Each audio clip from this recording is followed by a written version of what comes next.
morning and welcome to the September 19th meeting of the Greensboro City Council. We are beginning tonight's meeting with a closed session. We expect to be back around 5:30. Mary Kay, would you read it? Yes, thank you, Madam Mayor. I move to go into closed session to preserve the attorney-client privilege between the city's attorneys and the City Council regarding litigation involving the following parties: Estate of Joseph Lopez, Matthew Hamilton, Heritage House Homeowners Association, Meridian Conventions LLC, West Town Bank and Trust, Neal Realty Company, Equity Trust Company, Custodian FBO Christopher Oliver IRA, and Guilford County. Second. All in favor say aye. Aye. Yep. And Mayor Pro Tem? Aye. All right, that passes unanimously. We will be back around 5:30.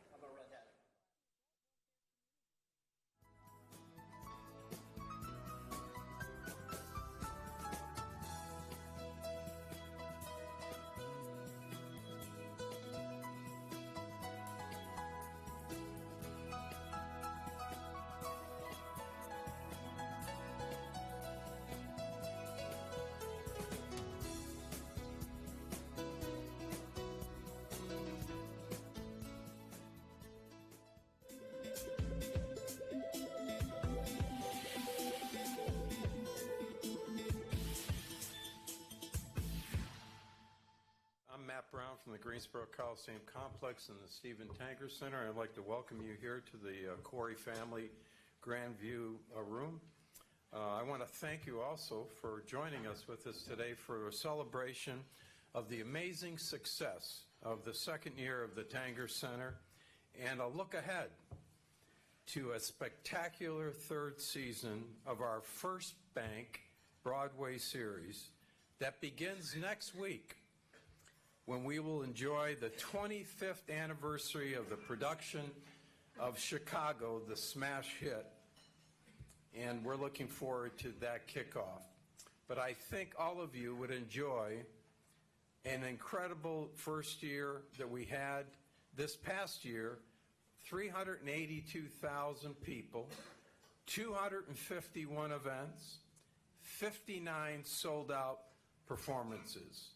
It was a spectacular second season, and I think we rarely show it to you in a different way. Our great staff, Jenny Lanning, Jessica, and Laura, put together a video that I think you're going to enjoy seeing these shows. So, Jason, let's show that video.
thank you again, Jenny, and her staff did a fabulous job with that, as they've always done. So the Tankers enter, and, as the president of Downtown Greensboro, Inc., City Council member Zach Matheny can certainly attest to the impact it's had, not just on downtown, but all across our region. And none of us, our staff, couldn't do what we do here without the strong leadership support that we get from our Greensboro City Council. And I'd like to welcome the mayor of Greensboro, Nancy Vaughn, for her comments.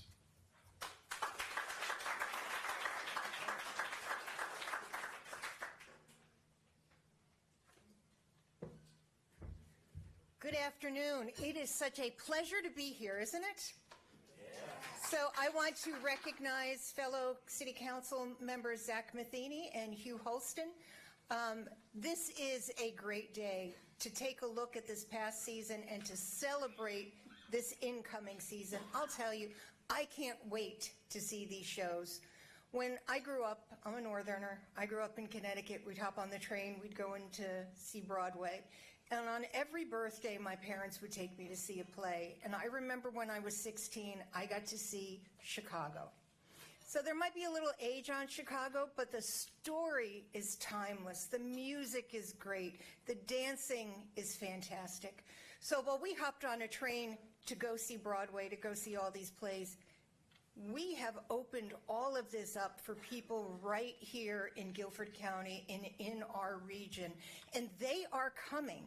When you look at the numbers that Matt just rolled out, it is doing everything that we hoped it would. You know, that doesn't happen very often. Matt, through your leadership and the leadership of your team, and thank you to the wonderful donors, we have this building that is going to be great for generations to come. So maybe somebody will be standing up here in a decade or two talking about their 16th birthday and what they got to see here at the Tanger Center. I am so excited about the third season. There's not a show on it I don't want to see, and all of the other acts that go on throughout the year are just fabulous. So I want to thank all of you for your support, and everybody who has supported this theater. It is what we thought it would be, and it has made Greensboro a destination. Thank you.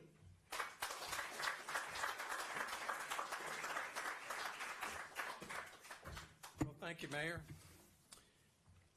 As we look ahead to our third season of Broadway, which begins next week with Chicago, we are equally thrilled to announce that as of this morning, we have reached 17,279 season ticket holders.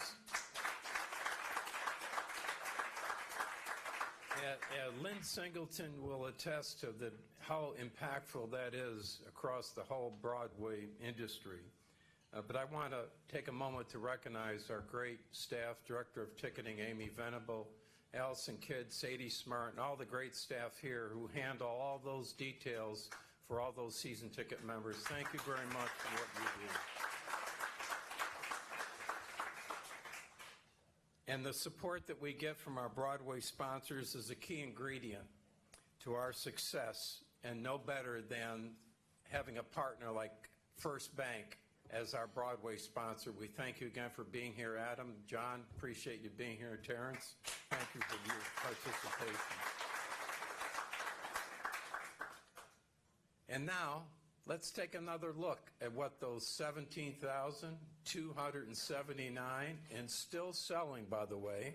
We're not going to stop until that first show is over, and Chicago's on its way to a sellout. So I would encourage you to pass the word to people who are not season ticket holders. If they want to get an experience, they better come knocking on the door down to Allison and Sadie and buying a ticket to see Chicago next week. So let's take a look at what everyone else is going to enjoy in our third season.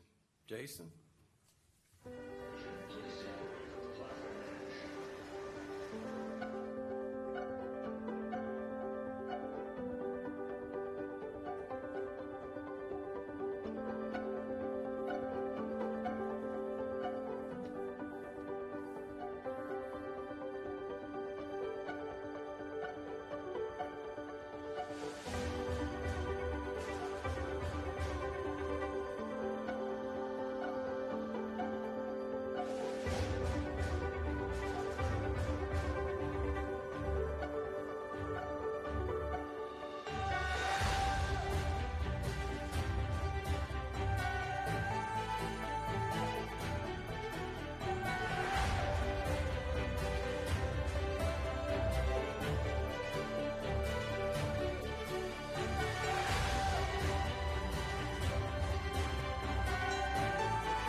As our good friend Walker Sanders knows, that the opportunity to be successful here was a key criteria that we needed to make sure we had strong Broadway component. It was essential to our design and model for a successful business. And we couldn't think of having a better partner than having Nederlander and PFM, our good friends, and people right down the road who've done a phenomenal job with DPAC and Durham to be our partners here in programming these great shows that you've already experienced for 2 years and are going to see simply the best coming up in our third season. So I welcome to the podium our good friend, the president of PFM and representing PFM and Nederlander, Lynn Singleton.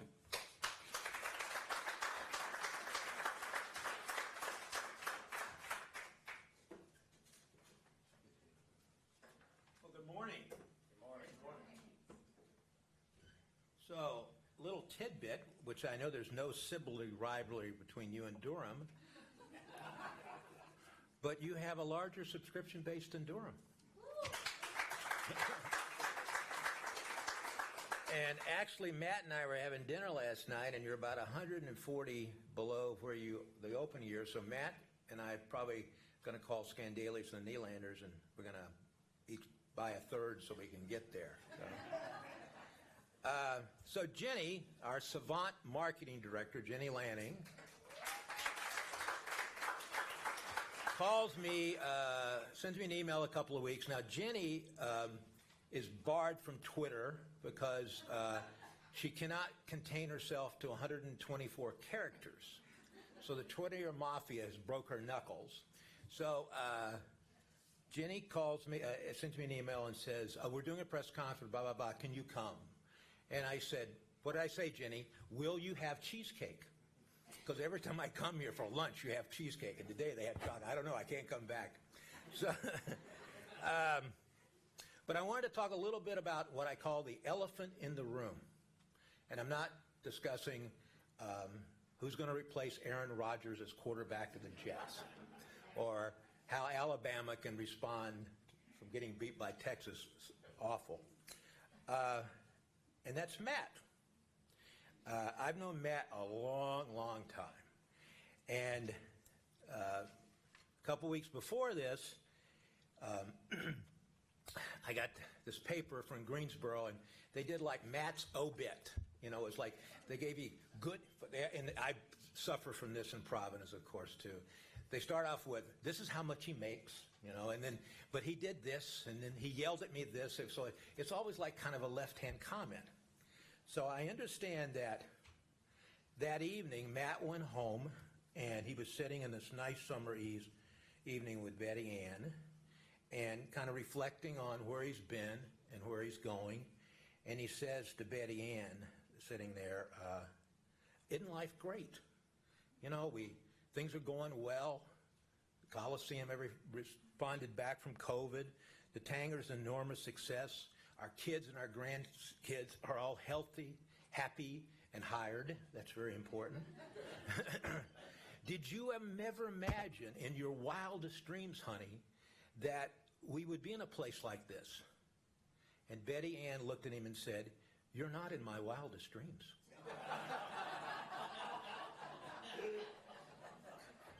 I had to do that. So,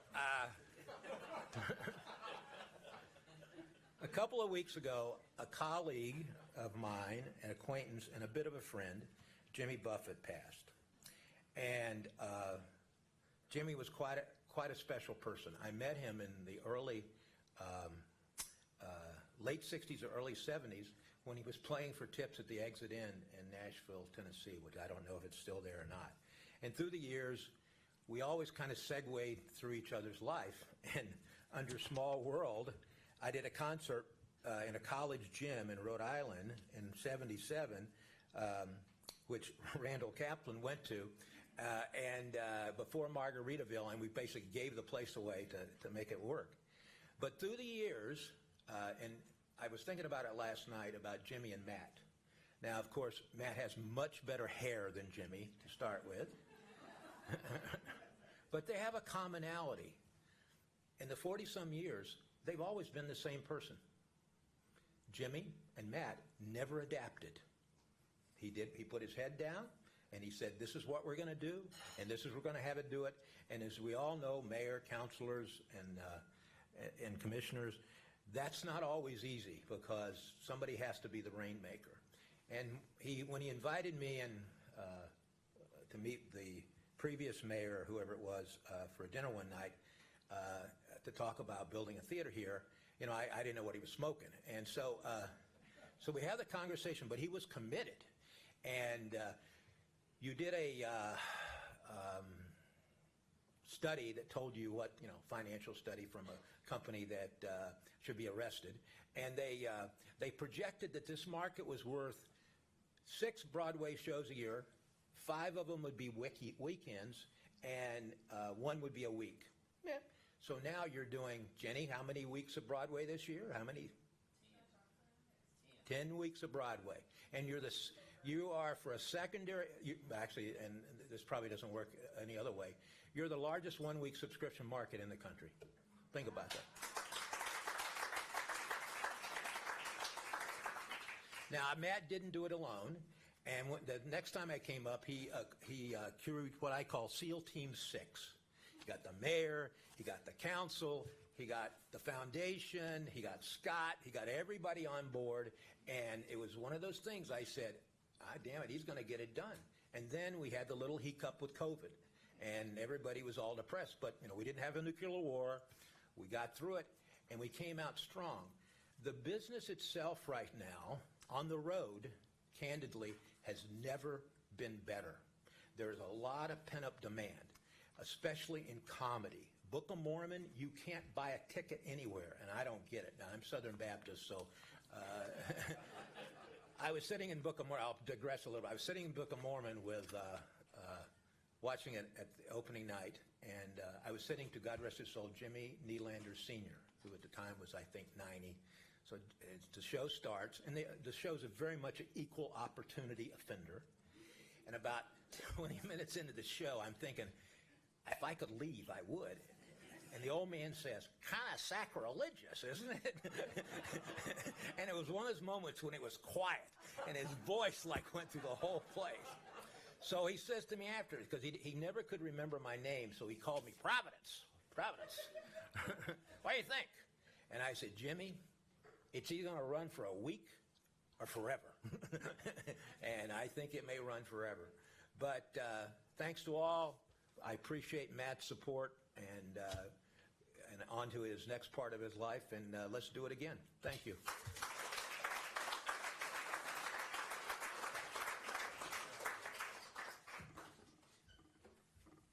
Well, as one of the key employees that we have on our staff, and we're so thankful for having her and the great job she does, she understands the need to reflect upon the people who donated over $43 million in their private donors. So I want to recognize Molly Brady for the great job she does in servicing all of our donors at the Tanger Center. But we wouldn't be here today, fortunately, with the programming that Lynn provides through Nederlander and PFM, but we wouldn't be here today without the contributions of those public citizens who contributed an extraordinary amount of private money, $43+ million, to make this building happen. It will become the model going forward in America when people think about building these buildings going forward, with a non-taxpayer funded portion from the city through a unique financial model that we put together and supported by the City Council, but without the extraordinary private contribution commitments from donors like our next speaker, who is not just the new chairman of our Tanger board, but he's also a donor. So would you please welcome Randall Kaplan, please.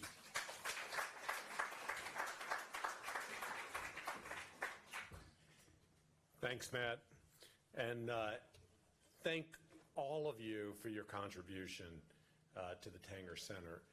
On this second season, it's great to celebrate what we've accomplished. I don't know whether you all had the same reaction as I did when you saw those videos. The first one I thought, oh my God, I missed all that stuff?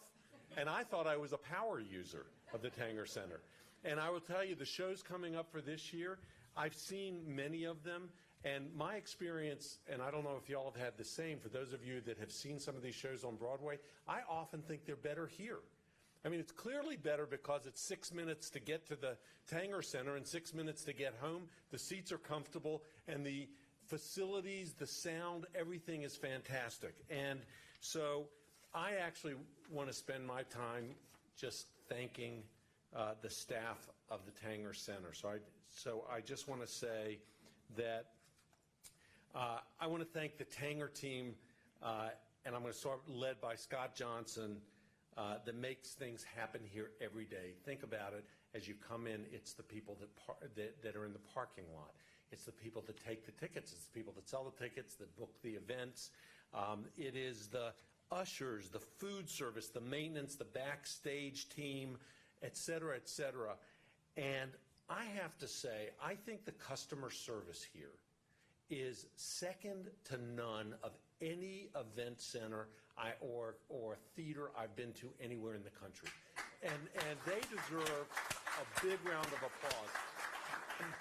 That level of excellence, I want to call it the Tanger experience, is just unparalleled. And to the entire team, we want to just thank you. We all thank you, thank you, thank you. Now, out of that, the people, mentioning Scott and the team, I purposely left out one person who makes it so special. And, on behalf of the board, I want to particularly thank Matt Brown. He's our leader. He's the executor in chief. He's the genius behind and in front of the Tanger Center. And I had a front row seat watching my wife, Kathy Manning, and our Congresswoman work with Matt in getting this facility funded and built, along with Walker Sanders.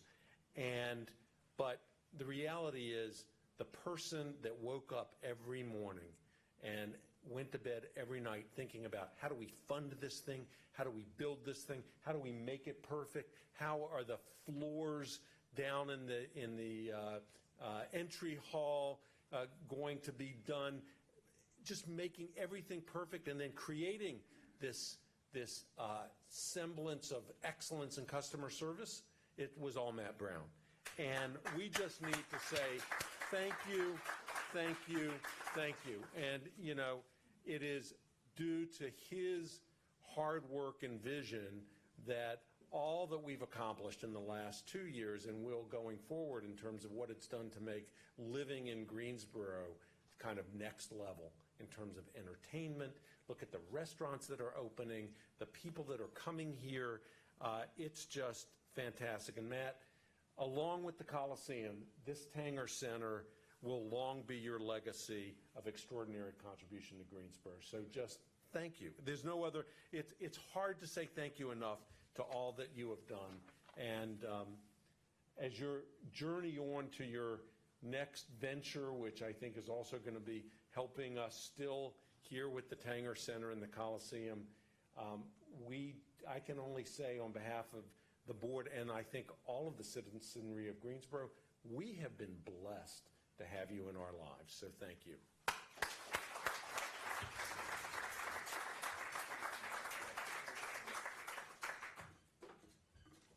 So I would take a moment to simply ask James Smith that he would stand up, because, Randall, that's the gentleman you were talking about who leads our guest services.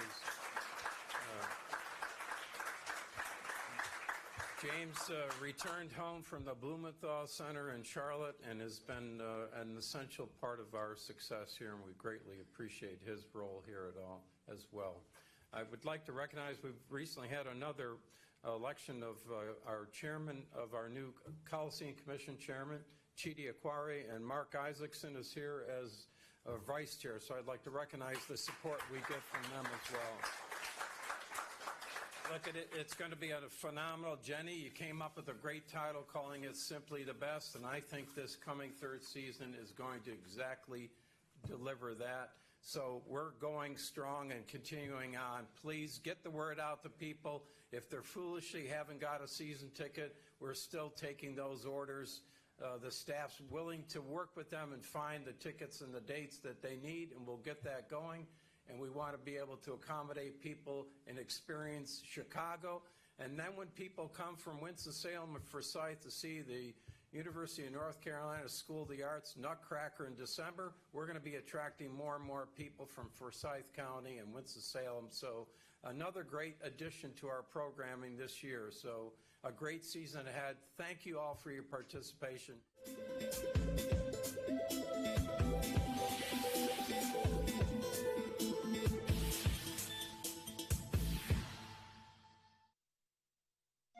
You're probably familiar with the Discovery House at the Greensboro Science Center. Well, it's going to be going away soon, but don't fret. Something bigger and better is coming. It's a biodome, and it's going to house some amazing plants and animals.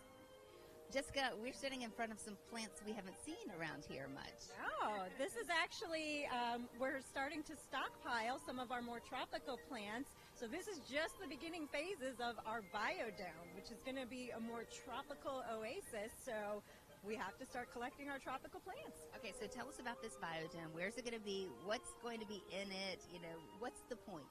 Well, the point is we just want to bring a new, exciting, never-seen-before exhibit to the Science Center. So our biodome concept is our latest foray into that. And it's potentially going to be our biggest, most impressive build yet. So it's going to be an entire indoor tropical oasis. And we're going to have about 6, maybe 7 kind of exhibits within that. That are going to be different species and things that we're still working through. And then in the open public space, we're also going to have free-flying birds. We're going to maybe have some bats. And then we're going to have a sloth, maybe more. The sloth, or a sloth, is already here at the Greensboro Science Center. You can already visit with her, right? Yes, we can. So we've kind of joked that it actually takes a long time to get a sloth. So, I mean, like, they're slow for everything. So we actually had already been on a wait list trying to get one actually for the last 3 years, because we had wanted to have one originally in our aquarium space. And so we finally got the one that was placed for us, and so we weren't going to turn it down and wait at this point. So we're like, we're going to take it, we're ready, and then we'll just move her to the biodome when that's ready. Her name is Indy, and she came from not too far away. Nope. So she was born at the Brevard Zoo, and she's just a little bit over 2 years old, so she's still young, and hopefully will be with us a long time. Okay, and we get to see her eating sometimes, and she moves a little bit quicker than people might think she would move. They can. When they decide to get up and be active, she's actually really curious. She likes to explore her environment. We know that they do go swimming. We haven't seen that with her particularly, but when we've had other sloths in other places, you'll see them wet. Like, they do enjoy swimming, so they go down on the ground. They can do some really interesting things. What's most interesting to you about the sloth? Probably just their whole system for eating. They have a really weird, metabolism. It's really slow, so, how we process foods and eat, is so different for them, and they eat really interesting things. So they're just very, almost prehistoric in a way. They're very ancient with some of their biological systems. And very beautiful. She's a two-toed sloth, is that right? Yep. And there are also three-toed sloths. Can you tell us the difference other than the toes? That's the big one, is the two-toed. Similarly, they're body-wise, they look pretty similar. I do believe the lines, which is the two-toed, is bigger, a little bit more robust than three-toeds are also called Hoffmans, which is my last name, but I didn't get the Hoffmans. But so I think body size is another indicator. They have those faces that just draw you in. I mean, they really do. It's just the personality all over them. Yeah. Oh, my God. And she's got such an engaging personality already, so we're really excited. We do hope to have sloth encounter programs when we do have the biodome set up. We're going to build to have it be really public friendly, and so she's going to be a great candidate for that when we're ready to go with those programs. Oh, we can tell by just watching her eat, for sure. And you can see her right now in the aquarium space at the Greensboro Science Center. So we have our original Amazon exhibit that is in the aquarium that was part of our original build.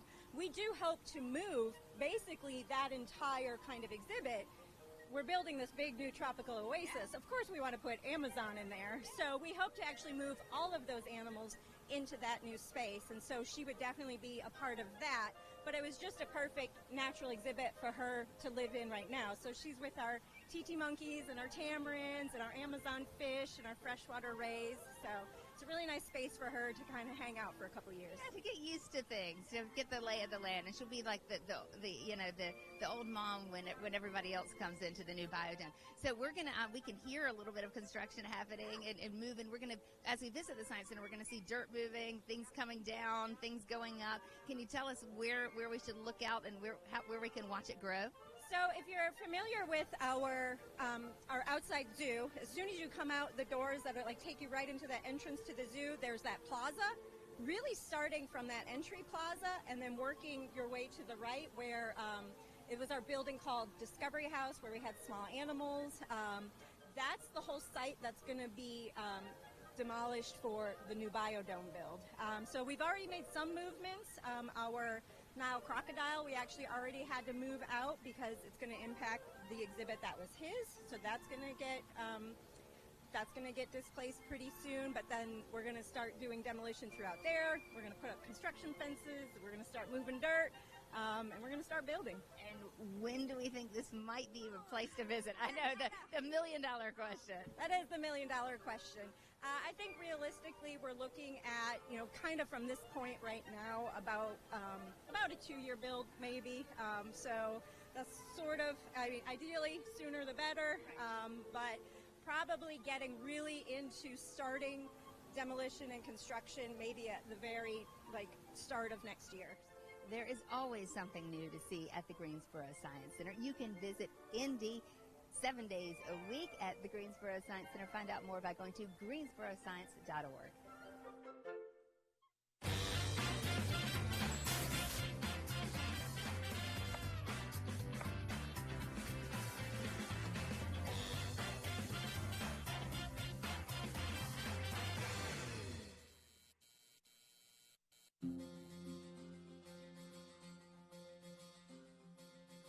You might guess by the name that when you visit Jerusalem Market on Elm Street in downtown Greensboro, you're going to enjoy delicious Middle Eastern food.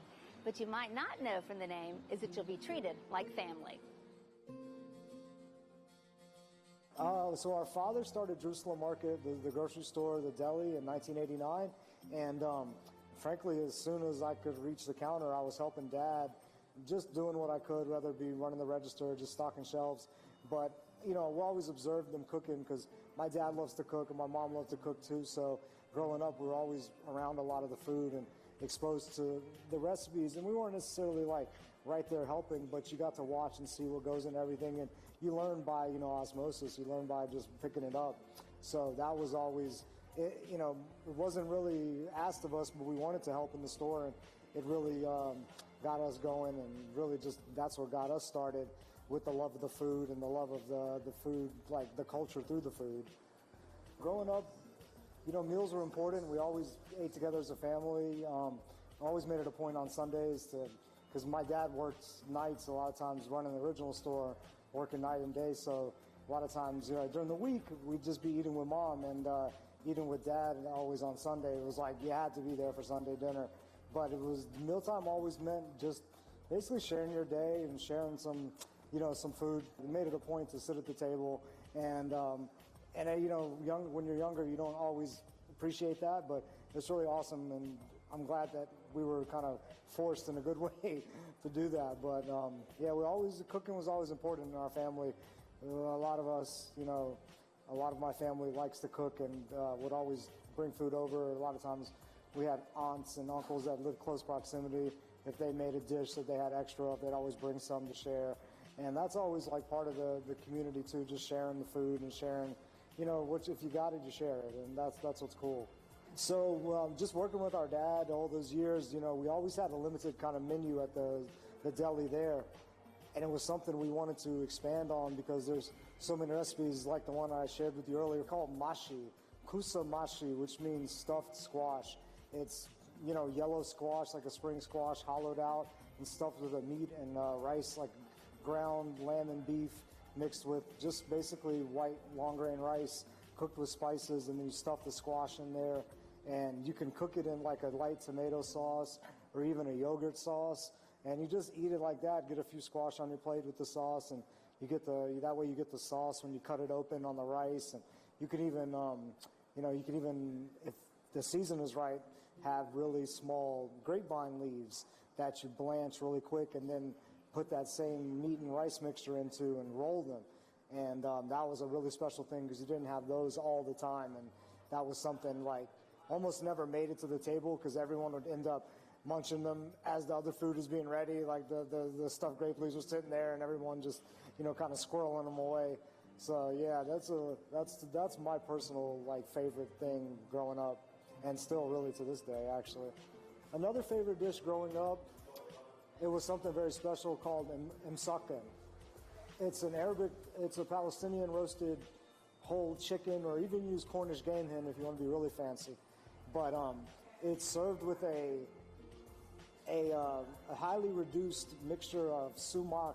Sumac is a lemony, tangy, purple-colored spice. Sumac and onions sautéed down so the onions are super caramelized and nice and creamy. So you take some fresh pita bread, or my dad's oldest sister would make a very special bread that she cooked on rocks, like stones, so it would have an awesome cratery texture, and she makes a nice big loaf of that fresh bread, and then after you roast the chicken, you put the sumac onions on top of the bread and the chicken on top of that, and then finish in the oven for 5-10 more minutes, and it comes out and it's served family style, so it's intended, everyone just kind of, back home you eat with your hands, and this is definitely one of those dishes. It's best served that way, where everyone just kind of tears into it. You dip you tear the chicken off, you dip the chicken into the onions, and you get the bread, and just eat bites of it like that. It's really intensely flavored and just awesome, just clean, crisp flavors, and it's something that always reminds me because my aunt's bread is super special, and it's good with the pita bread, but that was always taking it to another level, So yeah, when people enjoy the food and really appreciate where it comes from, and if my grandmother's recipes, you're eating the same thing like we used to eat, it really opens, it really touches our heart, because it's really, that's kind of the deepest, especially in our culture, it's the most genuine way to show gratitude, is to feed somebody and to share something that you prepared for yourself with them. And the fact that our guests can appreciate that on the same level is really awesome. It feels like we're almost feeding you in our house, in our home, and that's one thing we really like to focus on here, is keeping that personal touch and being able to interact with our guests and really see how much they appreciate and enjoy it, because it makes it rewarding to bust your butt and work hard here if people appreciate it on that level.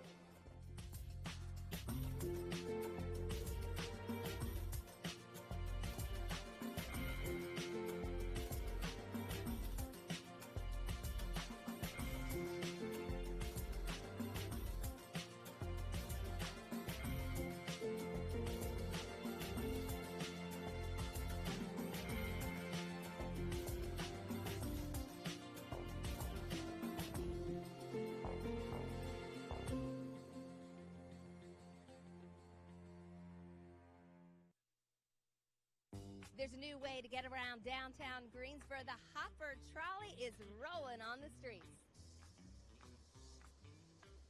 Glenn, what is the history of trolleys or streetcars in Greensboro?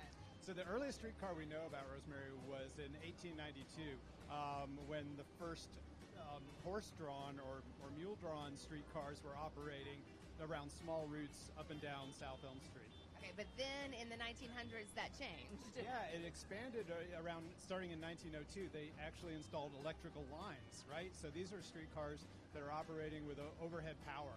And they grew out from downtown and started expanding out to the suburbs, Lindley Park, out Summit Avenue, out all the way to the mill villages in White Oak in proximity.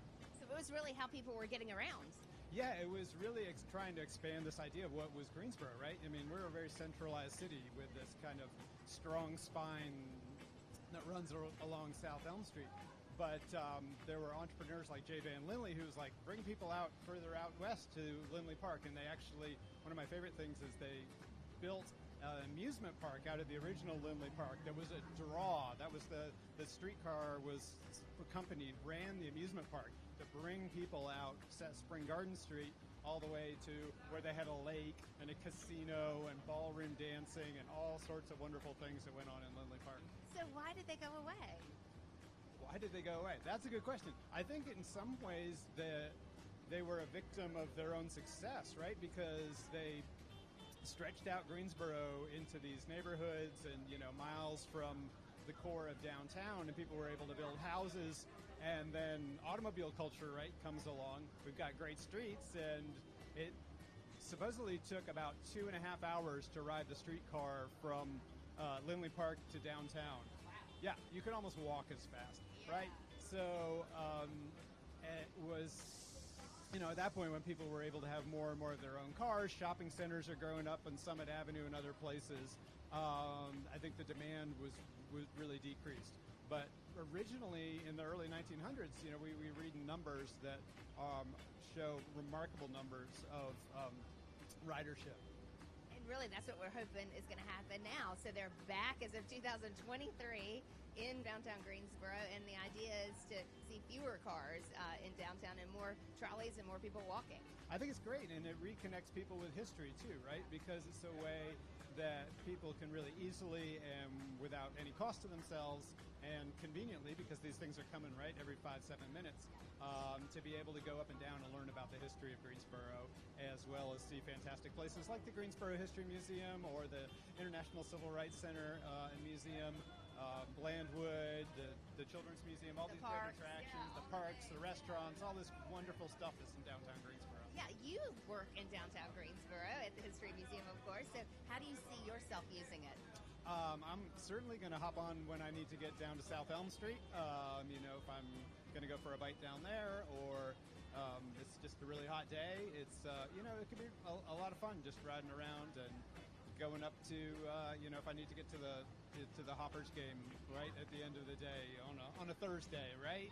I can leave my car at work and just ride right over there to the stadium. And let's talk about the name really quickly, the Hopper. Most people think, that must be after the Greensboro Grasshoppers because that's our baseball team, but it actually has a deeper history and meaning in Greensboro.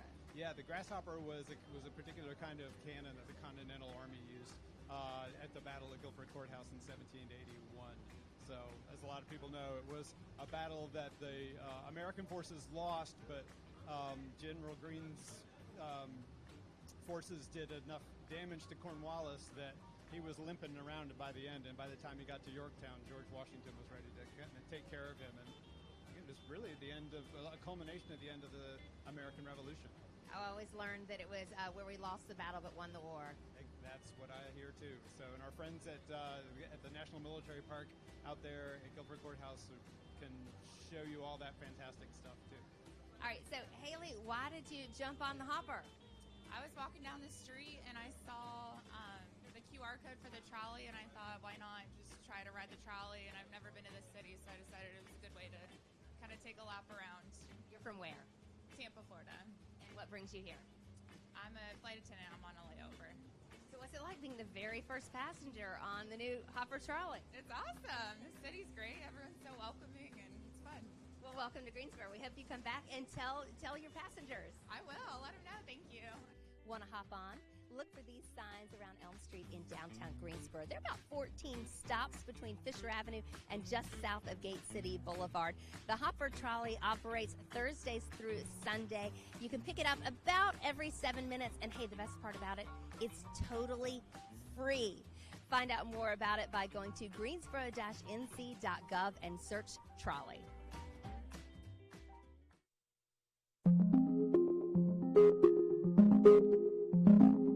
We are all aware of the importance of water and how it moves. From the highest points of land, it moves downstream, through streams and rivers, eventually making its way to the sea. Cities like ours collect and treat this resource so it can be used safely by all residents. But this water does not belong to us alone. Once it's been used, it's collected again, treated, and released back into those same rivers and streams, which take it downstream to our neighbors and other towns and cities who depend on it just as much as we do. The City of Greensboro Water Resources collects and treats as much as 11.9 billion gallons per year. As an industrial business, you can do the most to protect the water that we send downstream. National, state, and local laws are in place to help you. Under Title III of the Federal Clean Water Act, the EPA is required to establish pretreatment standards that must be met by industrial facilities before it discharges wastewater to POTWs, or wastewater treatment facilities. Pretreatment standards target pollutants that would interfere with a POTW's operation, would not be susceptible to treatment by a POTW, or would adversely affect POTW equipment and personnel. Pretreatment programs are established on both the national and local level. Restrictions have been placed on substances in 3 categories: prohibited discharges, national categorical pretreatment standards, and local pollutant limits. An individual industrial facility may be subject to one or all of these restrictions. It's important that we consider the safety of our downstream neighbors as we use water in our city. By being aware of the types of products we are using, we can avoid the buildup of harmful byproducts. For example, 1,4-dioxane, which is a byproduct of a manufacturing process called ethoxylation, is found in many common household products. This organic chemical is one of many found in trace quantities in both ground and surface waters throughout the U.S. Uses and sources of 1,4-dioxane include industrial solvent stabilizer found in paint strippers, varnishes, soaps, makeup and personal care products, antifreeze, etc. It also exists as an unintended byproduct in manufacturing and recycling of certain plastic and polyester products. Because 1,4-dioxane is a byproduct of the manufacturing process, it's not listed on the label of household products. Read the label of any product that generates suds. Try to avoid chemicals ending in ETH, for example, sodium laureth sulfate, as well as products that have chemicals ending in oxanol and PEG. Often these chemicals are found in things like laundry detergents, shower gels, and personal care products that create suds. Paints, dyes, waxes, and grease can also contain these chemicals. You can look for unfragranced Castile soaps, or wording like USDA organic and made safe as alternatives. For more information about these alternative products, you can visit the Environmental Protection Agency website at www.epa.gov/saferchoice/products. The City of Greensboro's Water Resources Department has been investigating sources of 1,4-dioxane within the city's sewer collection and wastewater treatment facilities since 2015. Considerable progress has been made, and the department continues to work proactively with local industries through the Industrial Pretreatment Program. Greensboro has a long and strong working relationship with NCDEQ and appreciates its guidance and assistance in our efforts. Through these partnerships, the city fully commits to developing a management strategy to further reduce the release of 1,4-dioxane into waterways that may potentially impact downstream communities who rely on the Hall River and Cape Fear River for their source water. For more information, please visit the City of Greensboro's Water Resources Department online at greensboro-nc.gov/water.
Yes, ma'am. Is Yvonne on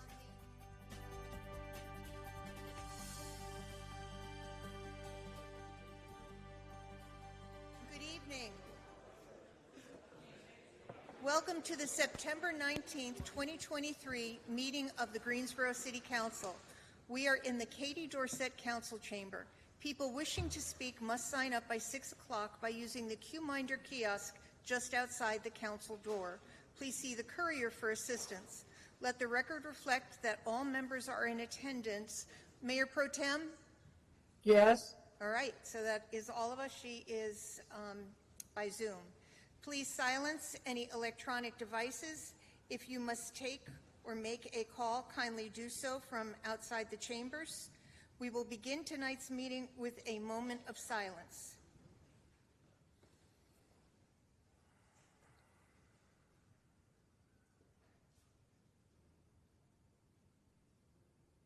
Thank you. Mr. Holston, would you lead us in the pledge?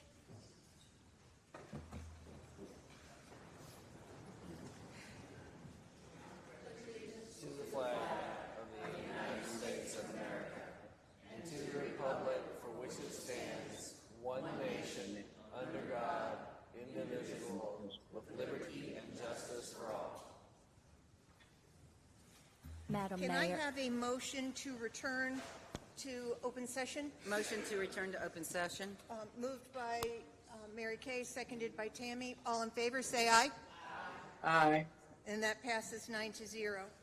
The City of Greensboro is committed to promoting an environment that is free of discrimination, bias, and bullying. In order to maintain a safe place for all speakers, members of the audience or speakers from the podium who intentionally disrupt the meeting or ridicule other speakers will be given a warning, and if unheeded, they will be removed from the meeting. That person will be suspended from in-person participation for 3 months. In order to preserve their right to free speech, they can attend virtually by Zoom, by phone, or email. It is the goal of the City Council that this chamber is a welcoming space and that our residents feel empowered to bring their issues of concern before their elected officials. Speakers are allotted 3 minutes for comments on specific agenda items. Zoning matters allow for a 15-minute presentation both for and against the rezoning and a 5-minute rebuttal. The City of Greensboro is committed to promoting an environment that is free of discrimination, bias, and bullying. By statute, council members must vote on all items unless there is a direct financial interest or if they sit on a board of a nonprofit receiving from the funding from the city, and that will be voted on during the meeting. All votes will be moved and seconded. The mayor will announce the total. We do have a consent agenda for items G1 through G29, which are a grouping of agenda items that are voted on with one single vote to expedite what are believed to be routine and non-controversial items. Any council member may withdraw an item from the consent agenda due to a conflict of interest or for the purpose of voting no. Items removed from the consent agenda for discussion will be placed on the October 7th Greensboro City Council business agenda. This meeting does include closed captioning. Depending on the length of tonight's meeting, we may take a short recess around 7:30 p.m. This is now the time for our ceremonial and presentation items. Our first item, E1, is a proclamation for the Carolina Cowboys. Whereas the Carolina Cowboys are based in the Greensboro Coliseum, where the team will hold its second Cowboy Days homestand on September 22nd through the 24th, 2023.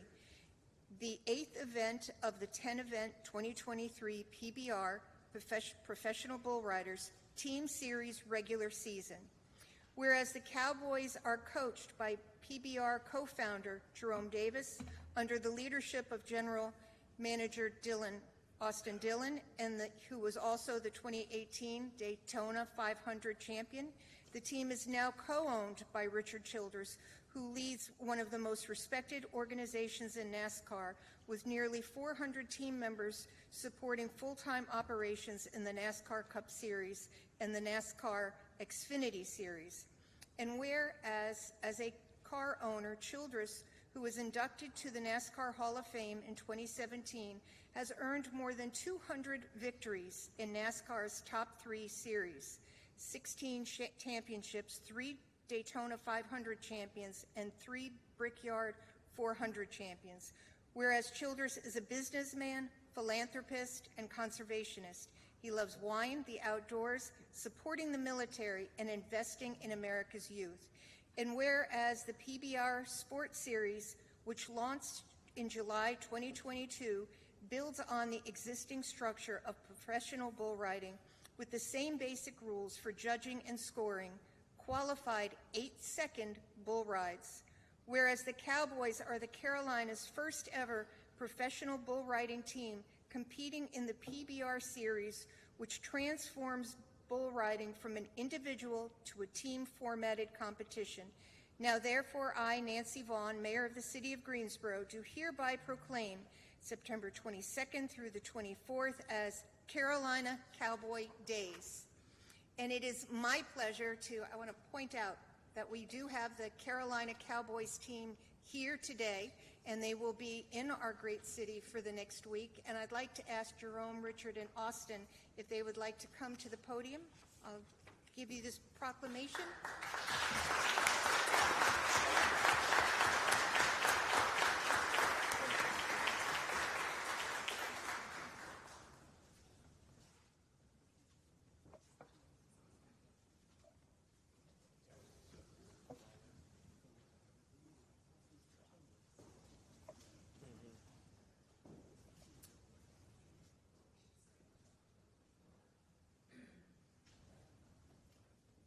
Give you this proclamation. If you would like to say anything, we'd love to have you or Jerome or Austin to speak. Well, thank you. Thank you, Mayor Vaughn, and thank you, City Council. So proud to be in Greensboro to bring the Carolina Cowboys to Greensboro, North Carolina. And you're looking at some of the greatest riders in the world right here. We've got a lot of gold belt buckles for winning championships. And we got our coach, Jerome Davis, and Tiffany. She's right there. They're from right here and not far from Greensboro. So we're excited to be here. Also, we have some tickets for you here to give away, 100 of them. To give to whoever you'd like here, and we've also bought 1,000 tickets to give to our military and veterans and the servicemen that's working, men and women that's working to give us our freedoms, where we can do what we all love to do and be able to come and do this. And any of the officers that would like to come and your families, if you don't have enough tickets, we got 1,000. I don't know how many we got left, but we want to take care of our servicemen and our officers and everyone that keeps us all going and keeps us safe. And I couldn't be prouder of these guys. And my grandson, Austin Dillon, he's the general manager. So you say a little something, Austin. It's all on you, buddy. Well, first off, I just want to thank Mayor Vaughn, Hugh. You guys have been with us through this entire process, and I can't thank you enough for the support of the Cowboys. Obviously, bringing the hats tonight, that's very special, and thank you for your support. We're really excited about being here in Greensboro.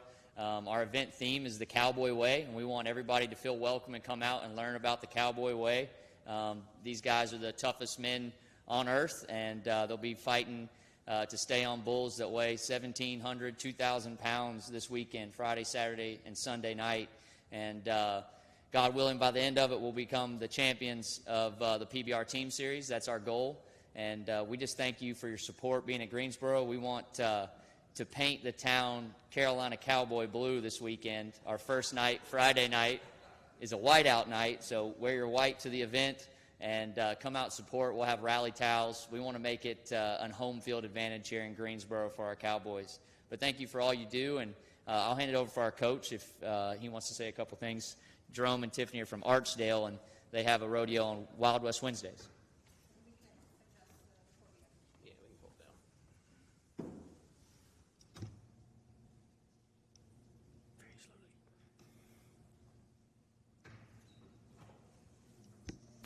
That I just want to say thanks for letting us be a part of coming into Greensboro this weekend. We're excited. We've been all over the country.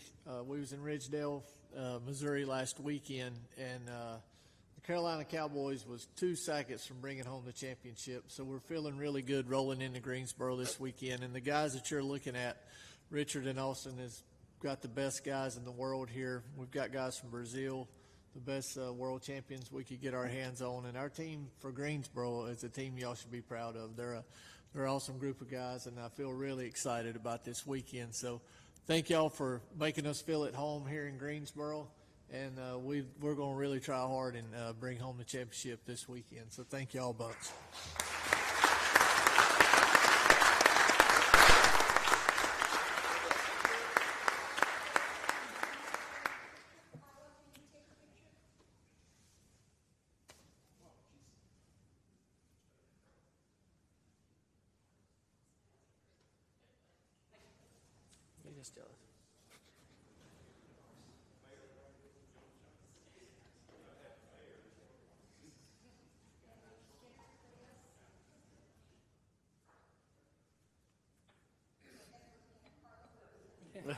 Yeah, we'll say. It's like family pictures.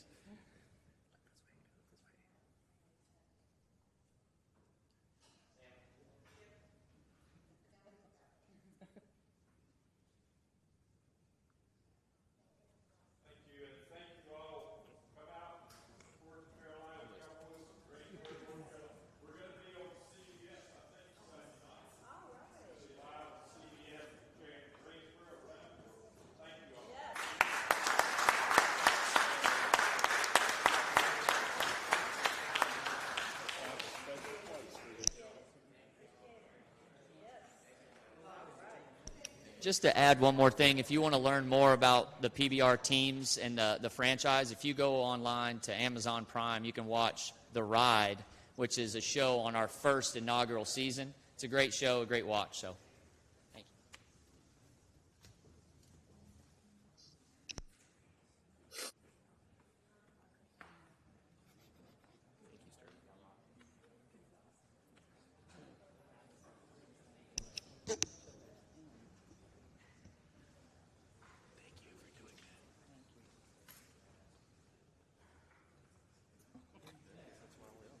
We're going to do a little trade out.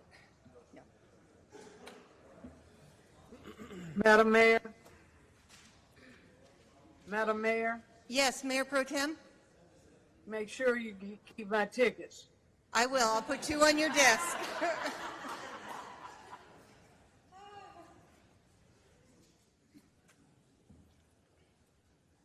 Crisis responder, that's why they're here. Okay.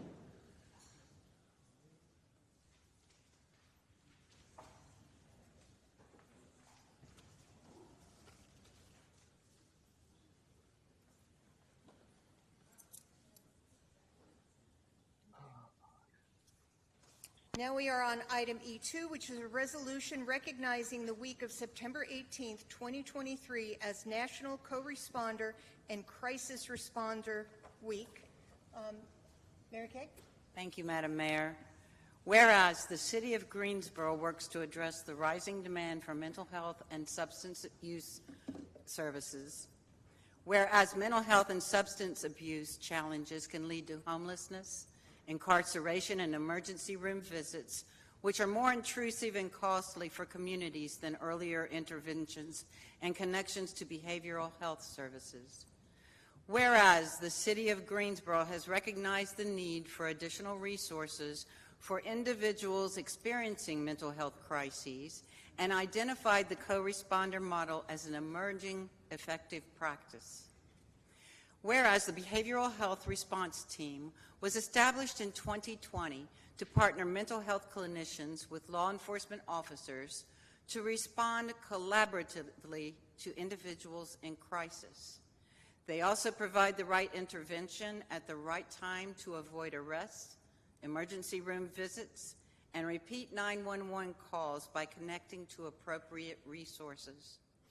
Whereas the City of Greensboro's Behavioral Health Response Team has been recognized as an international model program and members of the team are established subject matter experts in the field.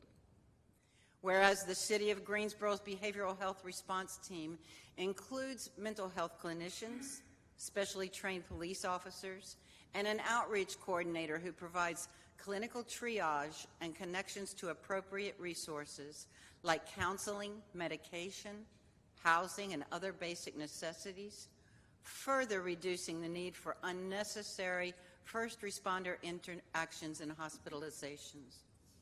And now, therefore, be it resolved by the City Council of the City of Greensboro that the Greensboro City Council does hereby proclaim the week of September 18th as National Co-Responder and Crisis Responder Week in Greensboro, North Carolina, and recognizes the Greensboro Behavioral Health Response Team in recognition of their service to our community.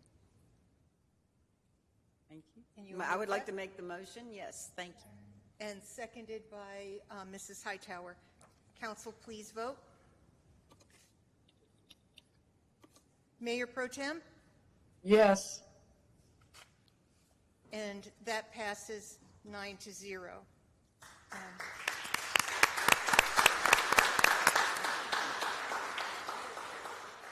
Yes, we'd like to. Yes, Madam Mayor, if anyone would like to come forward and say a few words, that would be great. Thanks to each and every one of you.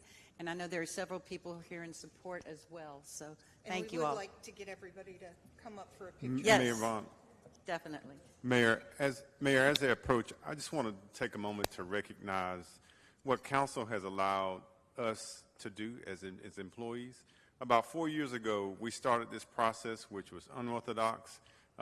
There were significant issues that occurred in our community. Mental health was on the rise. There was a charge to staff to identify ways to address that. Then just after, as we reevaluated, we determined that this co-responder model that you see right behind you, or right behind me and in front of you, was the best direction.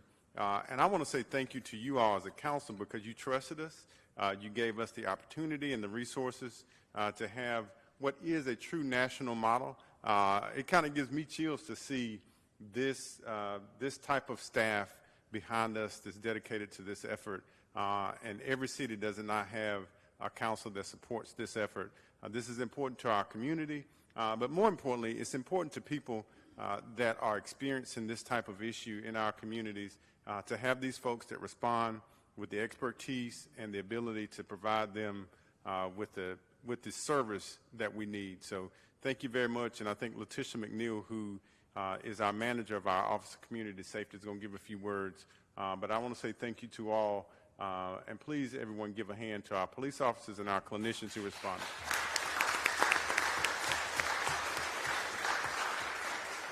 And also, there's a Guilford County employee who's a part of the team. I think about a year or so, we recognized not only were there was some substance abuse issues that are mixed in with the mental health problems, so we want to say thank you to the county for their partnership as well. Letitia, thank you. Thank you all so much for recognizing this team. I just want to say that the work that this team does is incredible. I mean, they really are trendsetters across the country, and we should be proud of what we have here in our city. Thank you all for allowing us the opportunity to think beyond and to grow this team. And our hope is that we will continue to grow and build and continue to be the national model that we are. So thank you.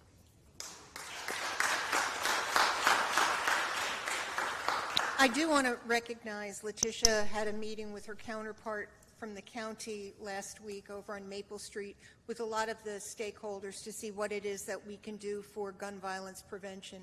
And I really like the way that the Office of Community Safety has been very proactive in involving community members. So Letitia, thank you for that. And I know that you've got a lot of exciting things coming up. Thank you. Did you want to say a few things? I just want to say, while y'all are figuring that out, I see a lot of y'all, and our team sees a lot of y'all in downtown Greensboro. Y'all get called on some of the worst cases that I see daily, and I just can't thank y'all enough. This is one of the best things that the City of Greensboro has done to help folks in need and for what y'all see, and I just can't thank you enough. Thank you. Are they going to be able to? I didn't know if anybody else wanted to speak. If there are no other speakers, if you could come to the well, we'd like to get a picture. The well?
And Goody Coons has tickets for all you guys, so make sure you pick them up.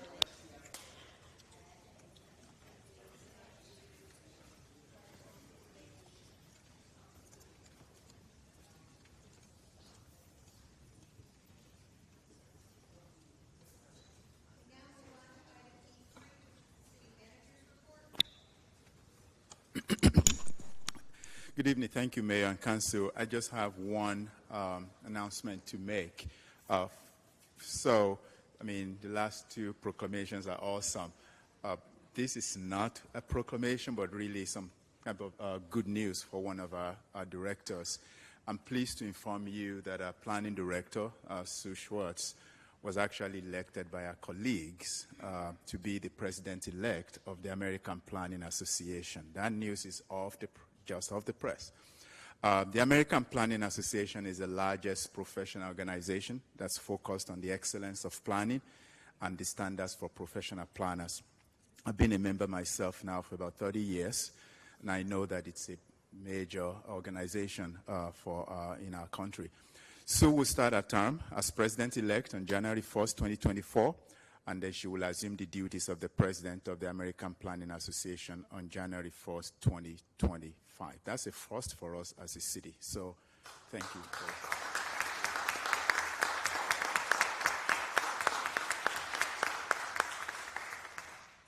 Thank you, Mayor. Thank you. Congratulations, Sue. That's great. It's great for you, and it's also a wonderful reflection on the City of Greensboro for the good work that you do. So now we move on to the consent agenda, which are items G1 through G29. Do we need to remove any for the purpose of voting no? Second. So, all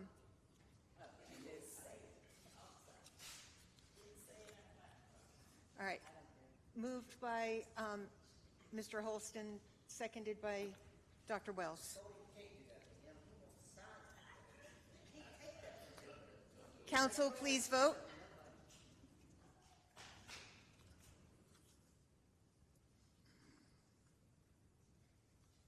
Mayor Pro Tem? Yes. Thank you. And that passes 9-0. Now we move on to the public hearing portion of our agenda. We will take H1, H2, and H3 together. H1 is a public hearing for an ordinance annexing 5909 through 5915 Westgate City Boulevard, 5800 and 5900 Scotland Road, 5810 Marion Elsie Drive. Tom Terrell on behalf of Renaissance Church, Gate City, Inc.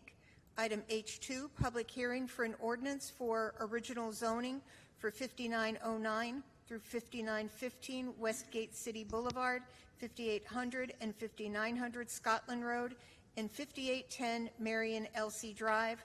Tom Terrell on behalf of the Renaissance Church, Gate City. And item H3, which is a public hearing for an ordinance for original zoning for portions of Westgate City Boulevard and Queen Alice right-of-way.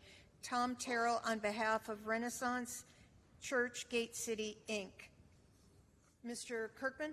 Yes, thank you, Mayor Vaughn and members of City Council. The request this evening is annexation and original zoning for properties on Westgate City Boulevard, Queen Alice Road, and Scotland Road from County MXU, mixed use, County RS40, residential single family, County CZHB, conditional zoning highway business, to City CDO, conditional district office, and to City CM, commercial medium.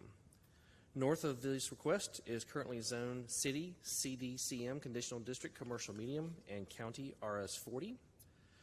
To the east and to the south of the property is zoned County RS40, as well as City R3, residential single family, further to the south. And west of the property is currently zoned Jamestown Civic CIV. The subject property is primarily undeveloped at this time. It does include a single-family dwelling as well as portions of the Westgate City Boulevard and Queen Alice Road rights-of-way. North of the request is currently undeveloped and also have single-family dwellings. East and south of the request are single-family dwellings, and west of the request is a cemetery.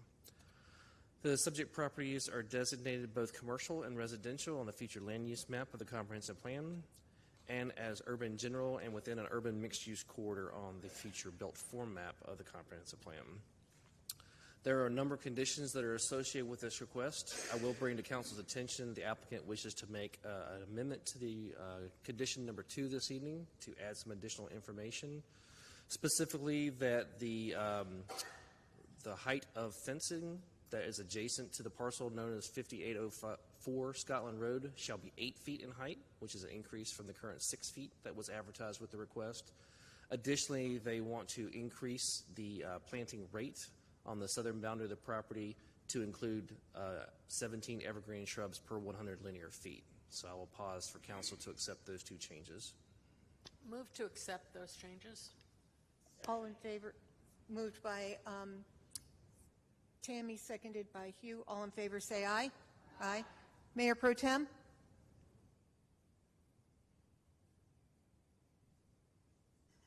That's a yes. I'm sorry, it's aye. I say aye. Thank you.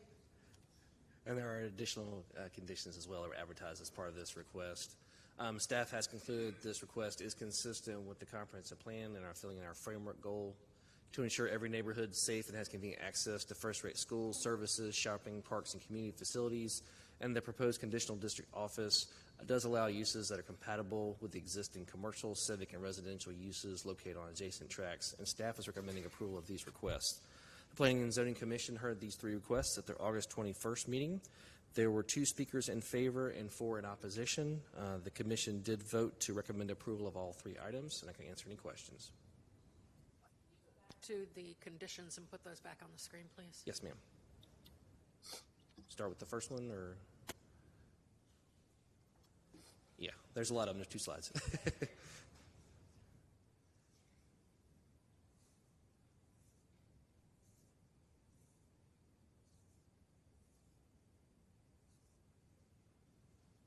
You're welcome. Anything further? Nope, I'm good. Thank you. Okay. We do have some speakers for and against. Mr. Terrell, you will start off in favor. We have Michael M., Pastor Jason, and Mohammed M., who are in favor, and then we have 2 opposed. I think Mr. Goins and Mr. Cantrell are here in case we need them to speak. Good evening. I'm Tom Terrell, 230 North Elm Street, representing Renaissance Church. I'd like to start by focusing on the fact that this is not a high-impact use. There has been a very strong narrative throughout these conversations with neighbors as though this was very high impact. In fact, this is a very low impact use. It is a church and a small office building that would have traffic equal to about whatever an office building is that's the size of a standard Walgreens. Only the front part of this site is being developed. The rear of the project is not going to be developed and is going to remain essentially in trees.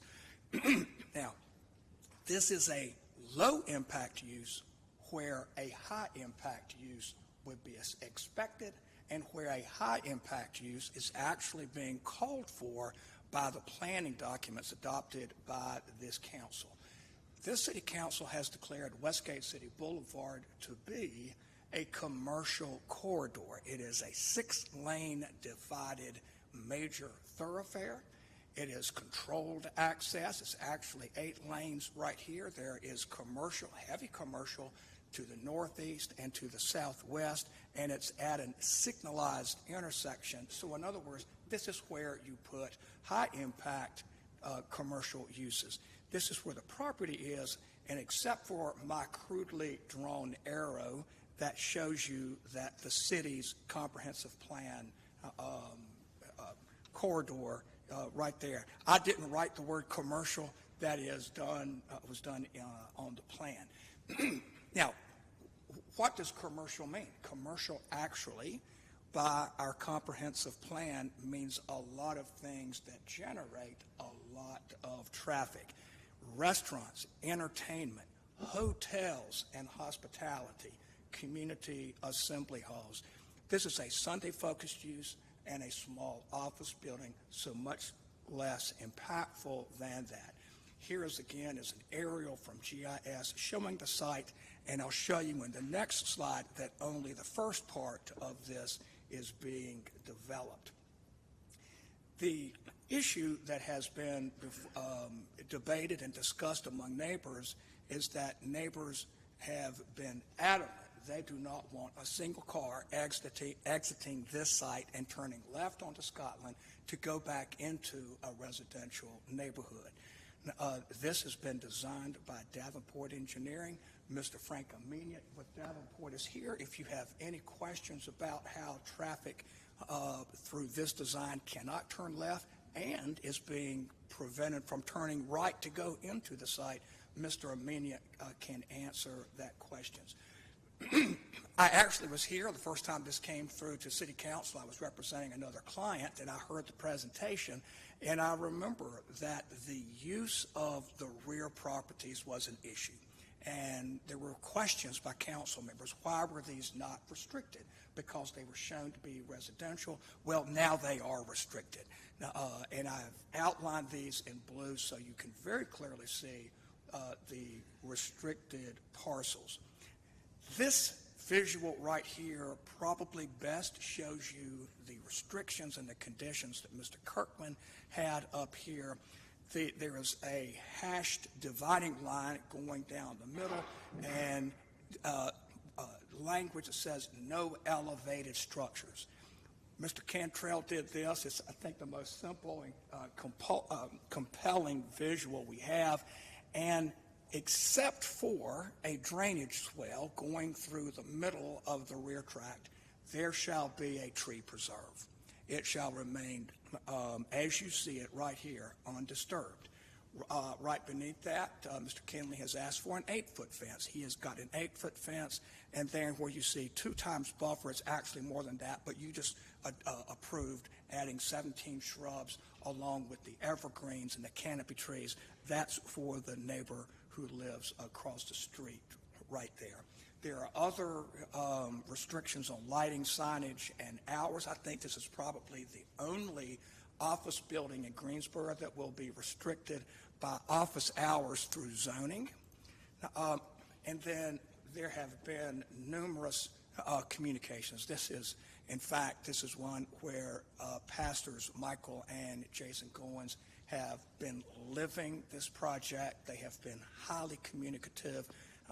These are all estimated numbers on emails and phone calls, but it's close. They actually don't count my own communications, but there has been a very active and aggressive communication. Now, I want to ask, and I'm going to answer a question, as to whether churches belong in our communities, because this actually has been a subtext. It actually has been a part of the narrative that we've been having to defend in public meetings and elsewhere. Because the question is, do churches endanger residential communities? Can we have churches near homes? Is that a proper place? Are churches noxious uses? That storyline was so strong that Sandra O'Connor, the chairman of the Zoning Commission, actually sat here, you can go back and watch it on video, and said churches are not noxious uses. She actually felt compelled to say that. She lived next to a church and had a church across the street from her.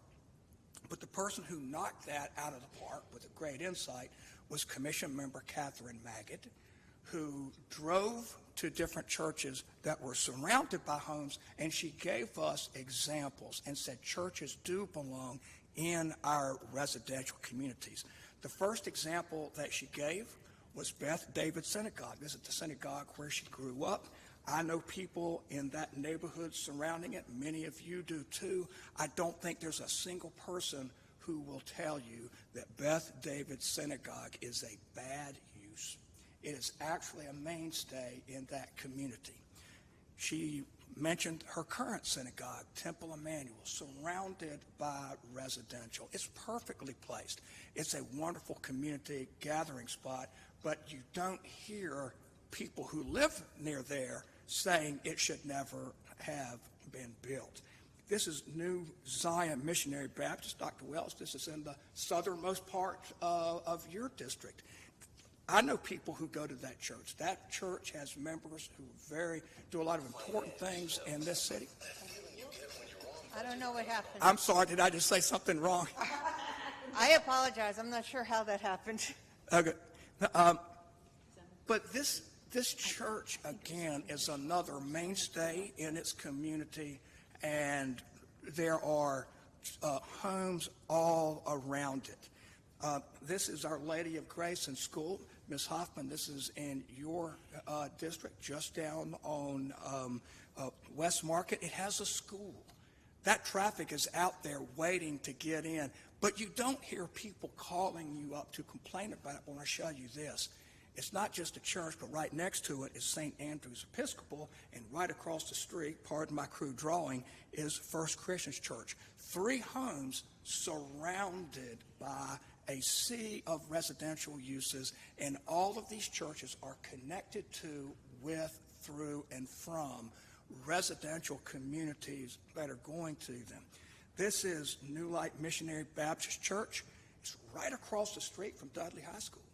I have never heard anybody say that Dr. Brown's church is improperly placed or that it endangers anybody.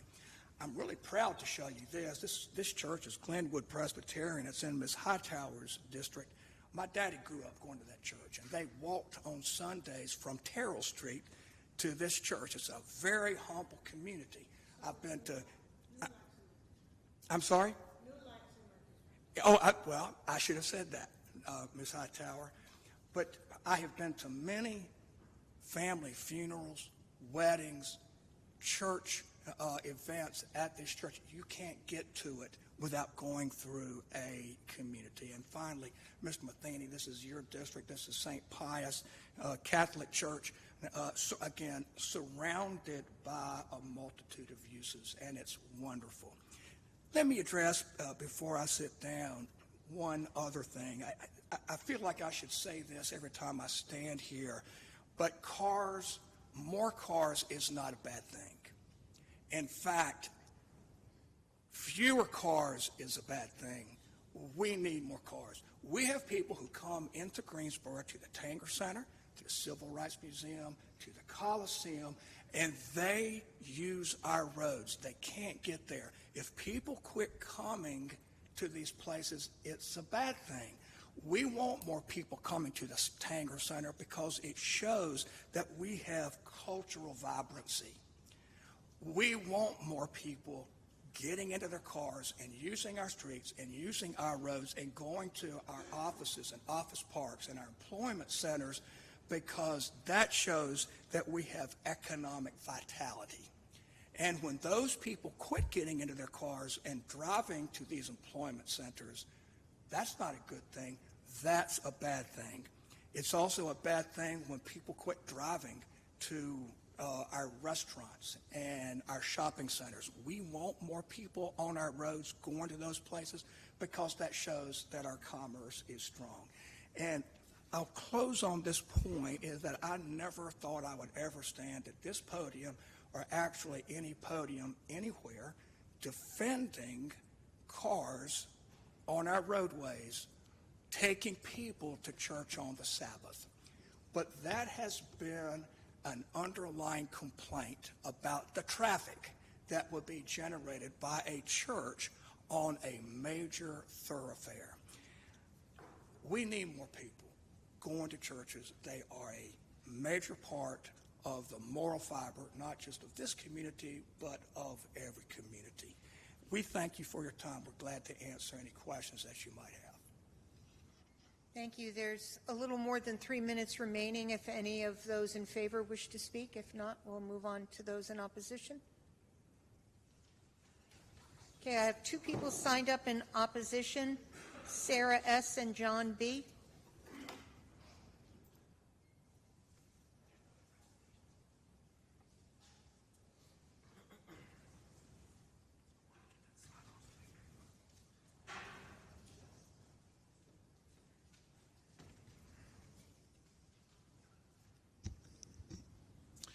Good evening, City Council. Thank you for providing me this time this evening. My name is John Billhart, 1994 Sedgefield owner, along with my wife Gretchen and my adult son Connor. I'm not an orator. I have no Toastmasters experience, so I have to admit I was a reluctant speaker tonight. However, as an advocate for my autistic son, I find myself now advocating for my community. I'm opposed to the rezoning of this Westgate City Boulevard and Scotland Road. If approved, this rezoning will only have a good outcome for the developer. This while the neighbors in this historical Sedgefield community, some who've lived here for decades, will suffer greatly.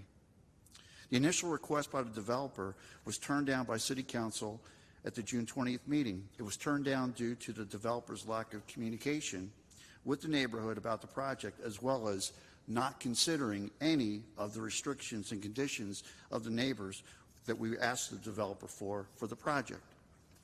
After the council rejected the request, the developer immediately hired an attorney and refiled for annexation and rezoning under different guidelines. With their attorney's guidance, they improved communications and added 6 conditions in their zoning request. The neighborhood is thankful for them. However, I still ask that you oppose this request for the following 2 reasons. First, the scope and size of this project in this location is too large. This is analogous to putting 10 pounds of sand in a 5-pound bag. The excessive uses planned for this zoning request stick out in plain sight. This is a zoning request commingling commercial with residential zone to create a new rezoned commercial property to fit 2 uses. Another use limitations is if attendance grows and the church's capacity is exceeded, there's no room to expand for additional parking. Second, our community is concerned on a new precedent that will harm the community's residential character because of the rezoning residential to commercial. There's already discussion by surrounding homeowners that if this zoning is passed, they'll put their properties on the market. If the residential to commercial passes, there's nothing to stop the developer to purchase those residential properties and request rezoning based on this new precedent. This one zoning to commercial change can spread further into our residential neighborhood. Our neighborhood is not opposed to commercial development on this piece of property within the designated commercial corridor. No concerns were raised regarding the Goodwill store and its distribution center adjoining to this commercial corridor parcel. No Goodwill concerns because that project will not add any additional traffic to the surrounding residential community. With 2 services currently scheduled, the Renaissance project will add in very short time frames clusters of up to 250 vehicles every Sunday. If you factor in between 2 services volume, There could be 500 vehicles navigating in already congested traffic lights and narrow Sedgefield residential streets. With the new design of this project from Scotland Road to Mackey Road, this project will increase the number of U-turns at both lights at Scotland and Mackey Roads. That could cause safety issues in an already very busy road. In addition to the Sunday mornings, there could be additional days and evenings of increased traffic. That's because the project will allow for multiple use of the facility for events, seminars, social gatherings, and possibly concerts.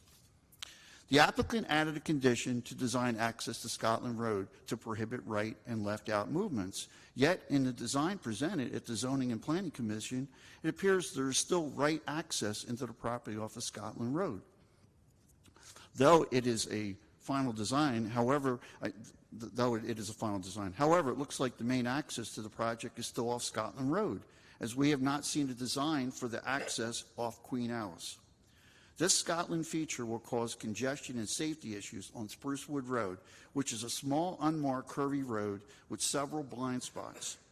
All one must do is drive through our residential roads around this project to see how the additional traffic will impact the safety of the residents who live and utilize these roads. I applaud the church for planning a church throughout Guilford County. Unfortunately, this church and office project is too large for the parcels of land they purchased. Churches are great gathering spots to help bring people together. It has done the exact opposite of bringing people together to worship. It has brought people together to fight a project that will negatively impact an existing, quiet, historical, safe community for years to come.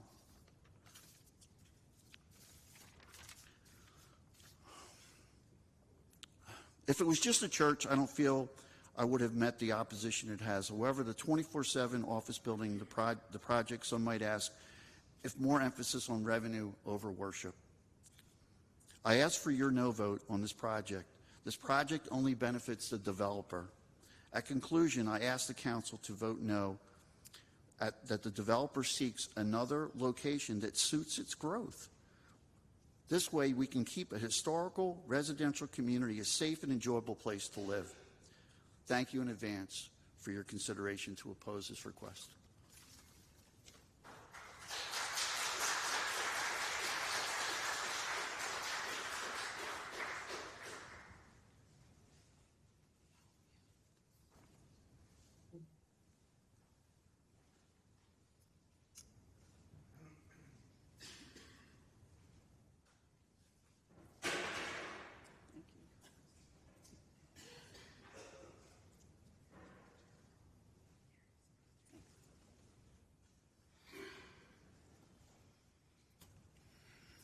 Good evening, and thank you for your service to our community. My name is Sarah Sagerdahl. I live at 4200 Brambletide Drive in Sedgefield. My family has lived there for almost 30 years. I'm here tonight to oppose the annexation and rezoning of residential lots 5800 Scotland Road and 5810 Marion Elsie Drive. As you can see on the map, these two lots are part of a core residential district surrounded on four sides with RS40 zoned properties. This green line. The developer surely knew before purchasing these 7.3 acres that approximately half of it was zoned residential. Rezoning to CD Office District would create an inharmonious land use pattern within our residential district. This rezoning would not be within the legitimate expectations of the neighbors and the community. While this office district zoning would certainly increase the value of the developer's property, it would have the exact opposite effect on the values of adjacent residential properties.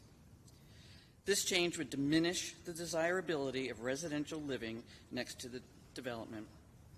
As an example, one neighbor on Marion Elsie Drive has already listed their house for sale due to the looming threat of commercial rezoning. There's no precedent that we know of in this area where commercial rezoning is reaching more than 650 feet into an established residential neighborhood.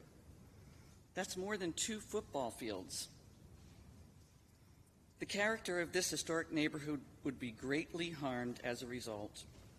Rezoning could also set a precedent that other residential lots nearby could later be rezoned for commercial land use, otherwise known as the domino effect. Another possibility is that the developer could decide to sell this property after securing the rezoning. Any new owner's land use might be completely different from what we're discussing today.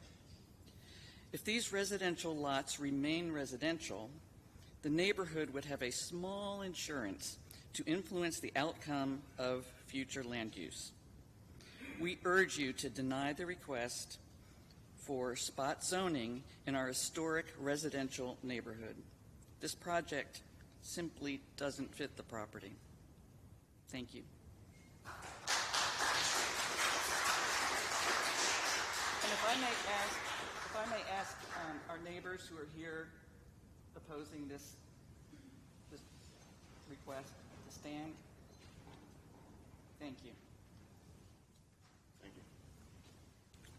Good evening. Excuse me, I don't have you signed up to speak. Have you given your contact information to the courier? I did earlier, yes, ma'am. Okay. Mohammed Hashim. Oh, yes, I'm sorry. Okay. I have you down as in favor. No, we opposed. No. Okay. Go ahead. Do wish, but I'm not. Good evening. My name is Mohammed Hashim.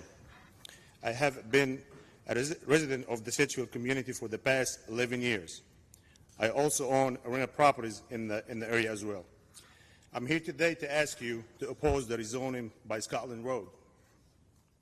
As a business owner myself, I understand and appreciate wanting to create a profitable business and start a successful project.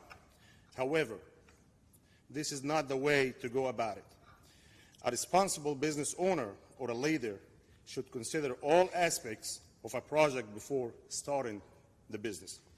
In this case, the buyer purchased a residential property with plans for commercial business that are much too large for its capacity and the surrounding community. As a business owner myself, or as a business owner, it is your responsibility to ensure the safety of your staff, guests, customers, as well as the surrounding community. It is irresponsible and, quite frankly, arrogant to think that you can build a business with no regard for the surrounding community and residents that love their neighborhood dearly. As we mentioned before, these small roads are not made to handle this level of traffic.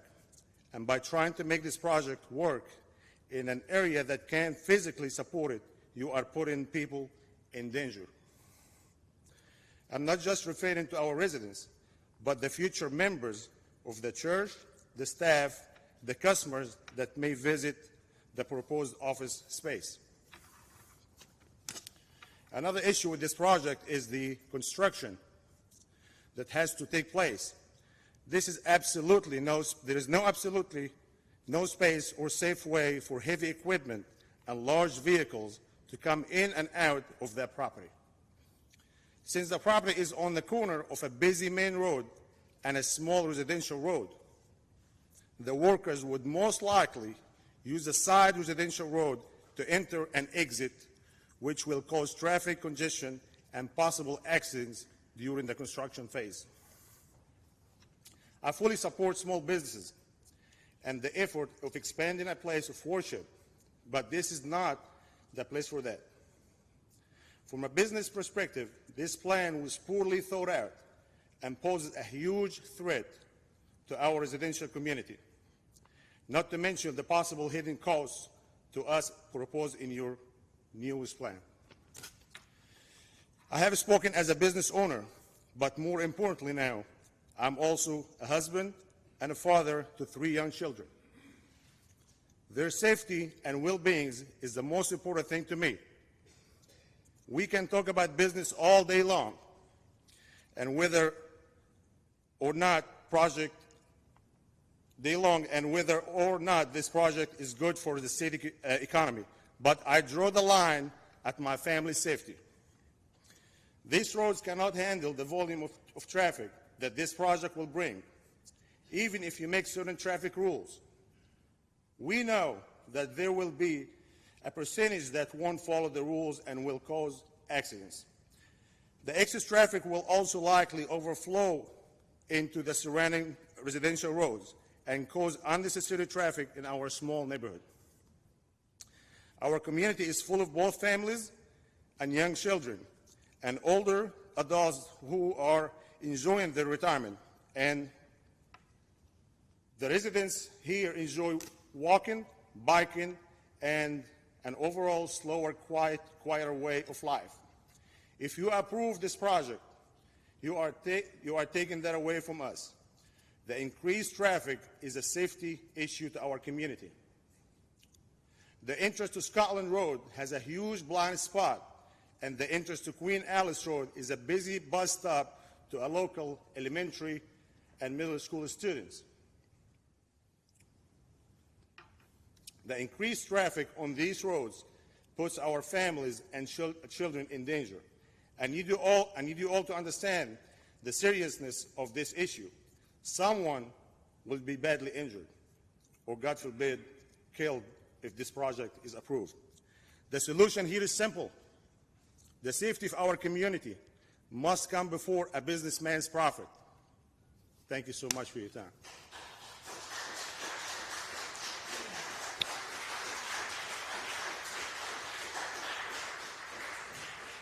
Mr. Terrell, there's a 5-minute rebuttal.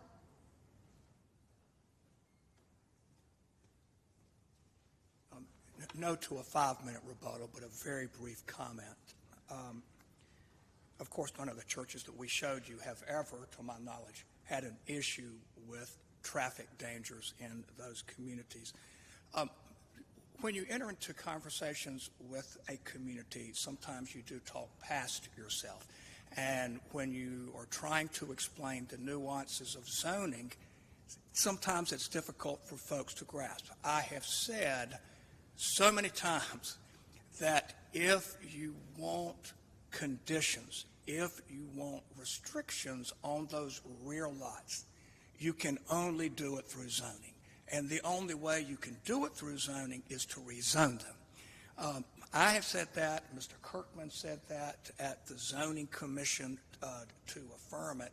So I just want to say one more time that if you want those rear lots to remain non-commercial, in fact, they are not commercial, they are no structures and a nature preserve.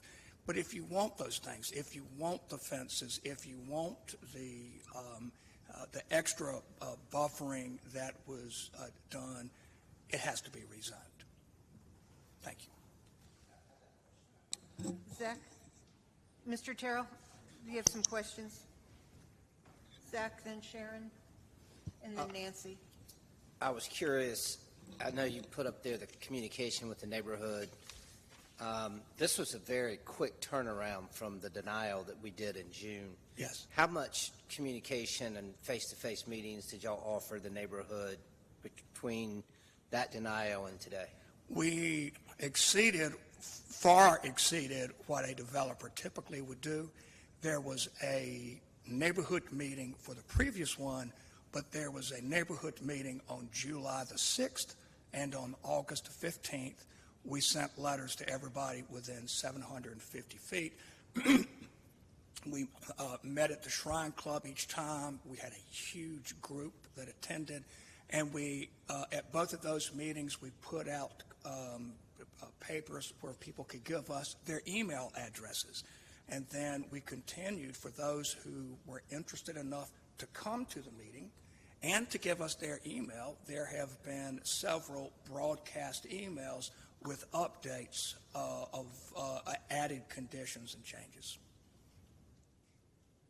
I will add, Mr. Matheny, when I do these, I put my private personal cell phone on letters. I give people my email, and everybody, I have had several people use that. And I take those calls, I return those calls. Sharon? Thank you. Mr. Terrell, can you speak to me about the TIA? Yes. Because I keep hearing the concerns about Scotland Road, traffic going in. I saw something on your conditions which flashed by relatively quickly. But a right in, no left out, but then Queen Anne came up as well. Can you talk to me about that? Yeah, I'm going to make a couple of comments and then, of course, turn it over to the expert. You know, this is done by traffic modeling, very sophisticated software. This is not new. We've had this now for 40 years. We keep getting more sophisticated. We use standard input data for that. And when Mr. Armenia and his team ran these models, they showed that approximately, and Frank, you can correct me, approximately 1% of the traffic exiting during peak hours would be turning left on Scotland Road. It is basically de minimis. NCDOT had an issue actually with prohibiting left turn traffic because that meant people would have to turn right to go up to the light and then do a dangerous U-turn. But the transportation study shows that there was no measurable impact. All of the surrounding intersections remained at the same level of service as they are now. Frank, would you please? Frank Amenya with Davenport. My address is 119 Brookstown Avenue, Winston-Salem, North Carolina. Council members, thank you for the opportunity to talk about the traffic study. It's been a very long road. We've met with the neighbors twice in a big setting and also met with some of the attorneys that were hired to kind of determine what the impact of traffic is going to be. At the end of it all, coming down to the chase, the neighbors do not want traffic on Scotland. But that's not possible. We have an access point on Scotland. So what did we do? We mitigated it. We are widening Scotland to be able to provide a left turn lane that would enable you get into the site. We have also recommended the signal to be retimed to enable the increase in traffic. And then at their site access to Scotland, one thing we heard over and over and over, we do not want left turns coming from the church into our neighborhood. So we provided a design and consulted with NCDOT and GDOT. NCDOT was good with the design that we provided. That was going to do the trick. And so at this point, I would say we have mitigated the traffic concerns. We are widening the Scotland at our frontage. We are providing the left turn. We are preventing traffic from the church to get into the neighborhood. And even coming from the neighborhood, we've designed the access point. So if you attempt to make a right into the church, you would have issues with your vehicle or you'll be doing a wrong maneuver. We've tightened it. And so those concerns have been addressed in the TI. What about the Queen Anne piece? I know we're talking about land use and all, but it's communities brought it up repeatedly. And I think that was a concern last time, I think, too, about going where it was going in the area. So Queen Alice is also, the last time they did not have an access point. We have an access point on Queen Alice, and you'll be able to make a right on Gate City, and then make a right from Gate City onto Queen Alice, and then a right into the church property. Coming out from the church property, you can make a left out on Queen Alice, and then make a right on Gate City. So we now have another access, and it can also serve as a relief valve. We don't have only one access on Scotland. We have another access on Queen Alice. So, and they're not connector roads, Queen Anne and Scotland? They're not? No, they are not. All right. Thank you. Thank you very much. That was, Madam Mayor, that was one of my questions. Sharon, thanks for asking it about the traffic patterns in that community. Thank you. Mr. Terrell, could I just ask, can we see that sketch plan then and the design again, which shows the entrances and the exits and the buffering that you're going to do? Right there. No. Yeah, there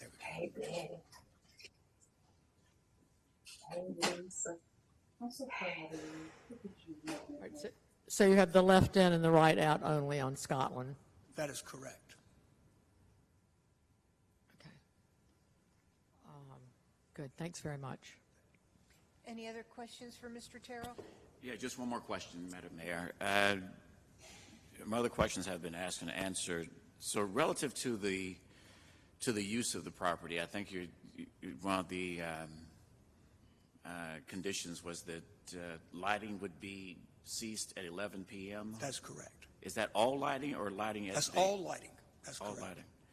Is the office still going to be open? Is the office space still going to be 24/7? Is it still going to be used? No, it is not. Well, if there's lighting that faces Gate City Boulevard, it may stay illuminated, but anything that is on the northeast, southwest, or eastern side of a building that can be seen on the residential sides has an 11 o'clock cutoff.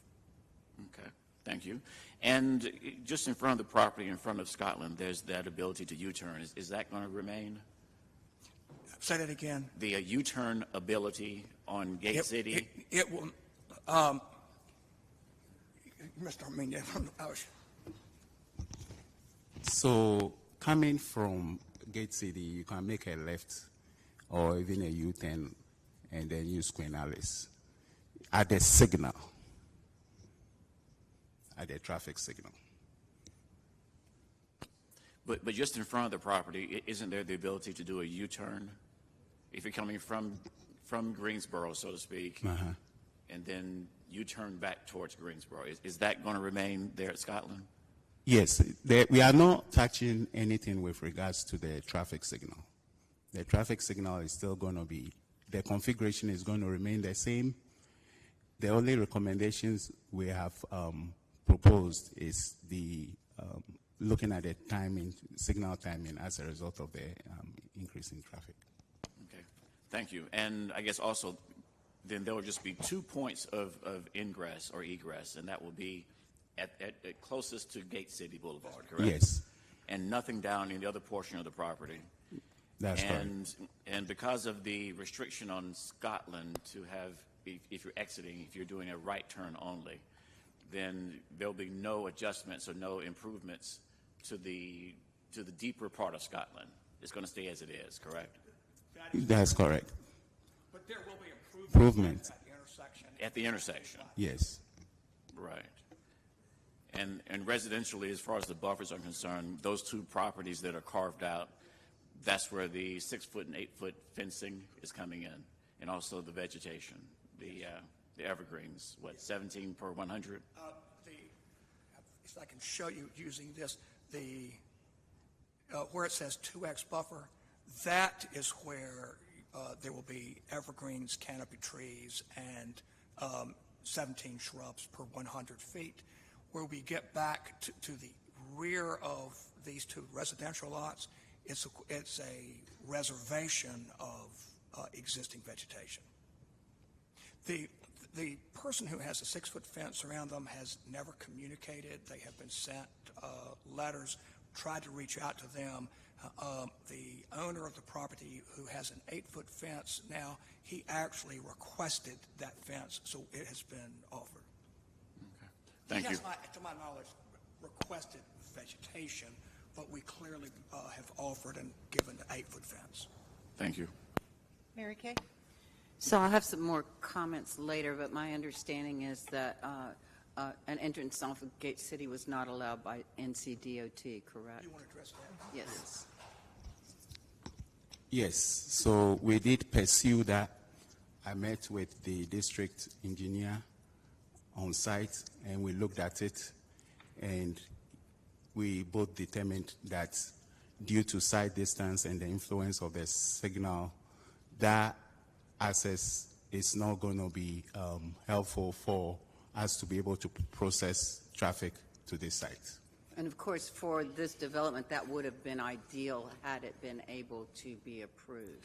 I would say no, because No? if you provide an access point there, then now you are increasing the number of even U-turns, and that is going to affect the intersection, the signal intersection, because you are now adding more U-turns. They cannot make a left and get onto the site. They will now, all your traffic, most majority is now going to be doing U-turns, and that's not ideal.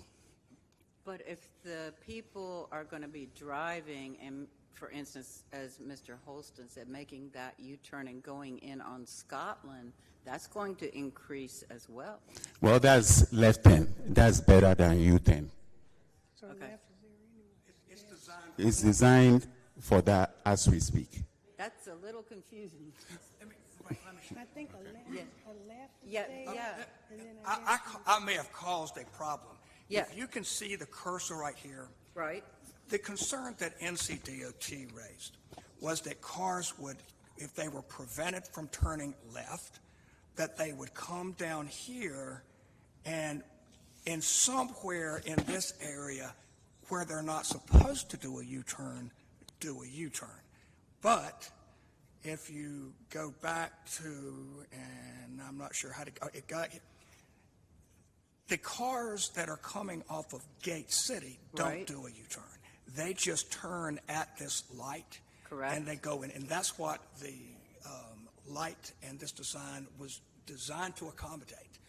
The traffic flow, the traffic study shows it's not that great right there. I would like to add two more points.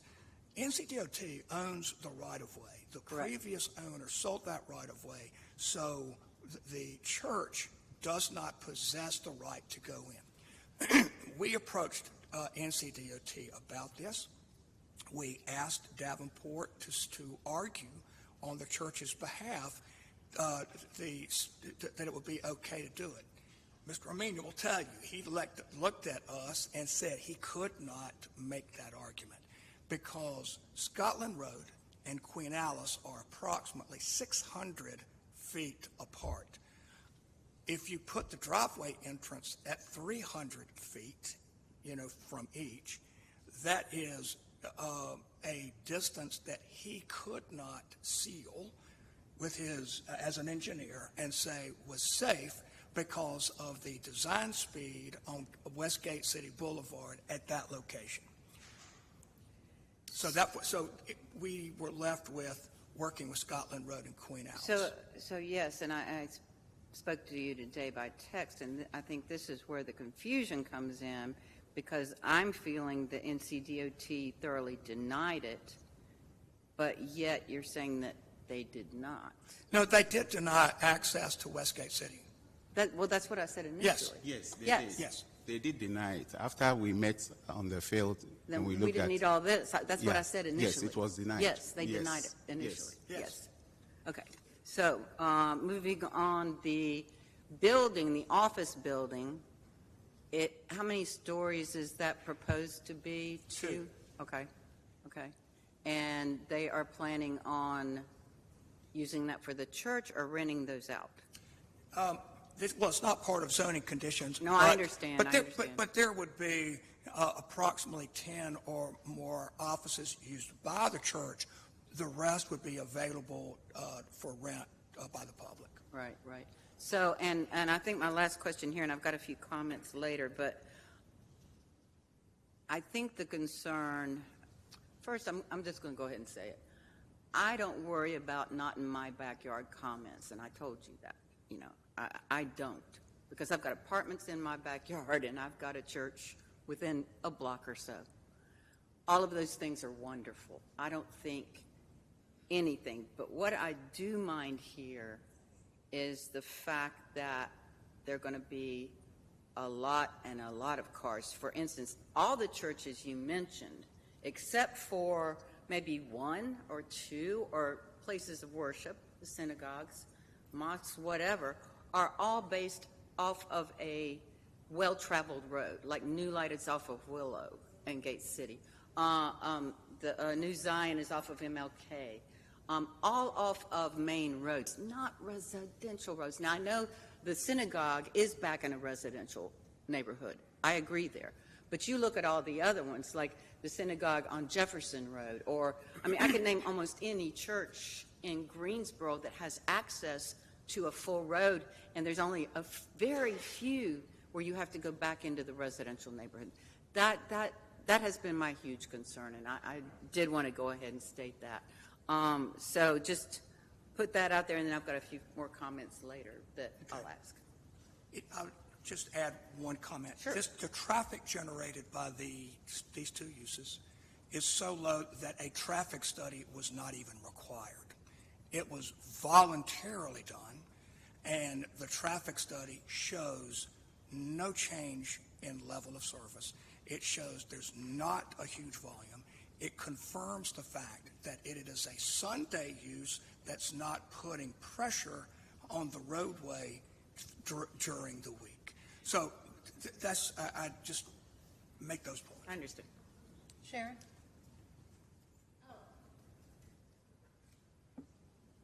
So I think you mentioned something. I think I had a question about the 8-foot fence. But you're saying the neighbor wanted the 8-foot fence? Yes, he did. He wanted an 8-foot fence. Because it seemed awful high, and it seems kind of obtrusive. Like, if I got this towering fence close to my residence. He was insistent. Pastors Michael and Jason Goins were glad to offer that. Okay. And I guess that's the max we can go. And will that be buffering the office site or the, because it looks like they're kind of side by side. Go back to, right, okay. Well, so the 8-foot is way down here. So is it, what is it? The house, for the person with the 8-foot fence, there's a house, another 6-foot fence, and there would be a vegetation that surrounds it.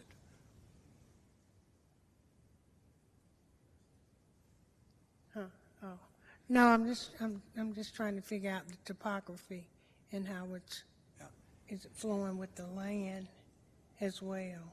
So, I was just questioning the fence, currently.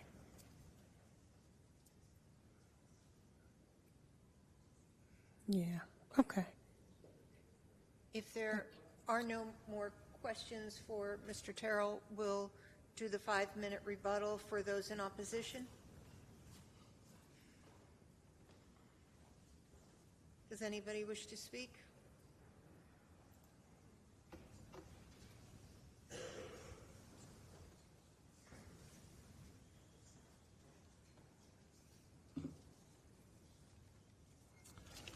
John Billhart again, thank you for your time, and I'm sorry I didn't say thank you before. I just noticed back and forth that you guys had, and maybe I'm getting, overzealous here, but I see that they were given a really good block of time, and I'd like to make comments on it.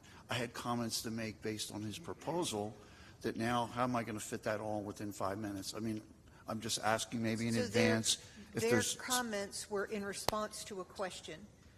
But I guess what I was thinking, Mayor, is that in response to his, it might give you a little other side of the story so you can make your best decision. That's all I'm proposing. I can stick to the other points, but I certainly have a couple things that came out of that discussion. Well, so you have the 5 minutes. Could you reset the clock to 5? And thank you for... you've got 5 minutes. Okay. Well, in respect to this, I'm a software engineer by background, so I'm used to data, tables, all that stuff, okay? But sometimes it's just common sense, okay? You've got up to 500 cars that are converging in one area, especially on an S-curve Scotland that has double blind curves in addition to a fork that comes into it. I mean, we're trying to fit the literal 10 pounds in the 5-pound bag. But in respect to this, I find the common sense thing. We had our second meeting with the safety person, Davenport. So I asked him, And then I asked the pastor about this. I said, so in regard to your model, being a data guy, and we know that we all have data, right, on memberships and stuff like that, any zip codes or anything provided? No, we don't need that. So I asked the pastor if he was comfortable with that, and he said, oh, I believe in the science, you know what? And then he chuckled, I believe in the man, which I'll leave that up to you for your interpretation. But to me, being an IT person, you didn't even collect anything from your own parishioners to figure and model that out. So I found it also interesting what Mr. Terrell brought up about a few things. Number one, this isn't just Sunday. I mean, it's really not just Sunday. The plan is for them to have events, seminars, social gatherings, and concerts. So it's not Sunday. And again, we're going to have those 500 vehicles and whatnot. So, and I found it interesting that Mr. Terrell came up. He dealt with, yes, they gave us conditions, but he didn't deal with the elephant in the room. And again, it's the traffic. It's, you have already people making lefts and U-turns. And when you're coming in through an area of east and west, it's going to be like the wild, wild west of traffic craziness. I don't care. Right now, as a matter of fact, there's no dedicated left-hand arrow for green, even crossing over Gate City to go onto Scotland. And then I hope that council gave a lot of scrutiny to now we're going to have a new left-hand turn lane in an S, okay? How many cars are going to fit into that? And then you're going to have people that are going to get frustrated, and then that's when the craziness can begin of safety concerns. Just cut through my notes here, sorry. The other thing, too, that I found interesting, yes, in the back and forth with Mr. Terrell, we had 2 community meetings. At the second community meeting, after I asked repetitive questions, and we had the greatness of having Mr. Davenport company there, I started firing away questions. So Mr. Terrell's embrace of me was, oh, that's the guy that asked too many questions last time. Can we just get one question? You know, that was the handling, which, you know, you tell me how you would feel as a citizen in a public forum. I mean, it kind of shut me down, you know, and what I'm trying to allude to is that there's other people that we can query here, but as much as he gives the appearance of being back and forth, it wasn't really always that. And there, again, there's situations that I could try to, you know, fill you folks in on. Let's see what else. I know what else. Mr. Terrell mentioned that all these other churches, okay? So I guess my question to everybody is everything transferable in life, okay? Do we know all the ins and outs of those situations? Or is it going to involve as many left-hand U-turns and U-turns and left-hand turns, which, by the way, 61% of traffic accidents are left-hand turns. So we have this S Scotland and the proposed new left lane, and then right after that, again, we have this fork. I hope, again, City Council will take a look at this. As a matter of fact, I understand some of you folks were out there, and again, we're introducing a lot of danger, a potential danger. And then my question to City Council would be, what are we supposed to do as county citizens after this is all in place?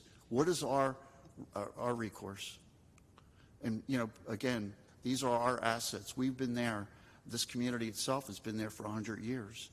And we have been here for decades in some cases. And now all of a sudden we're being introduced to something, again, is like the round peg in a square hole. And in closing, to me, this looks like alchemy, where we're taking all these different elements, but it will only end up in gold for this development.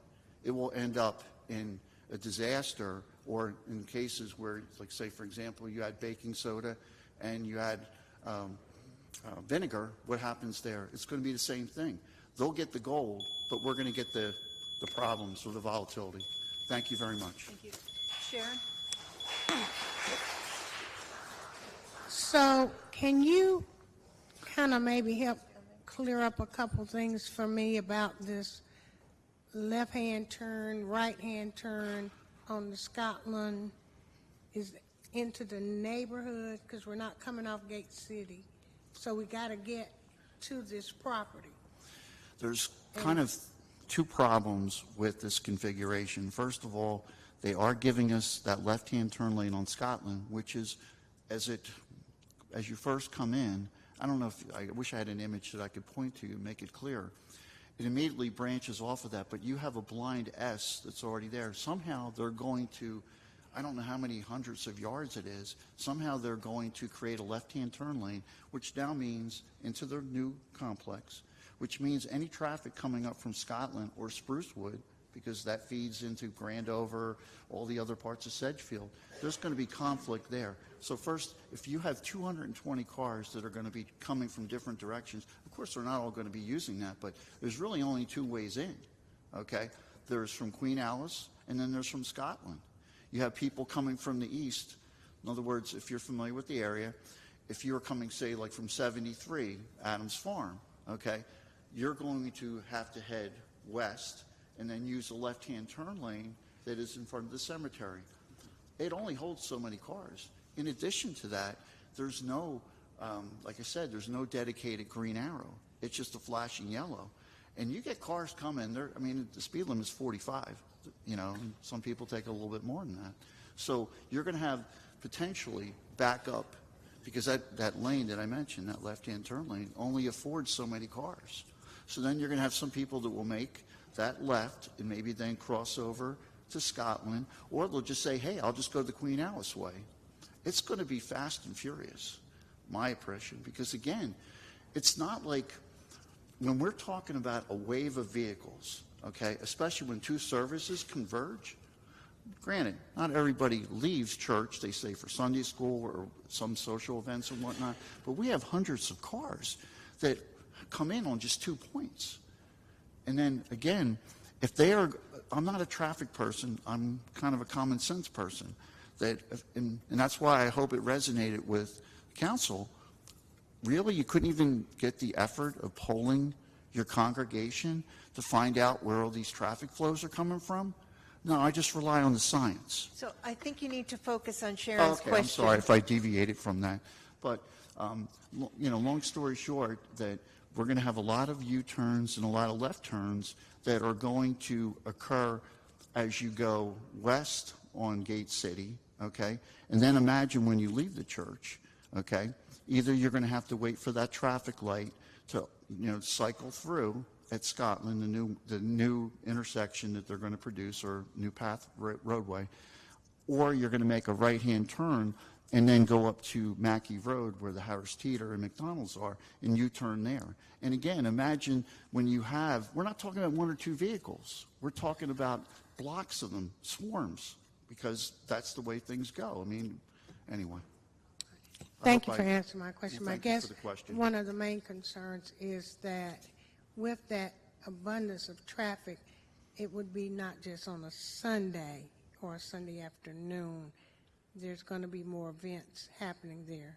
That's what we're told, yes. Okay. And I didn't hear a Which- lot of that. Which but- I don't know if the church has, you know, disclosed that on their calendar basis to say, hey, yeah, you know what, in the last 2 years, these are a number of events we had. But interestingly enough, through that business that they're going to be having there, Renaissance found out that someone had planned a fair at their old building. And of course, now we found at the community meeting that they would be more cognizant to avoid that.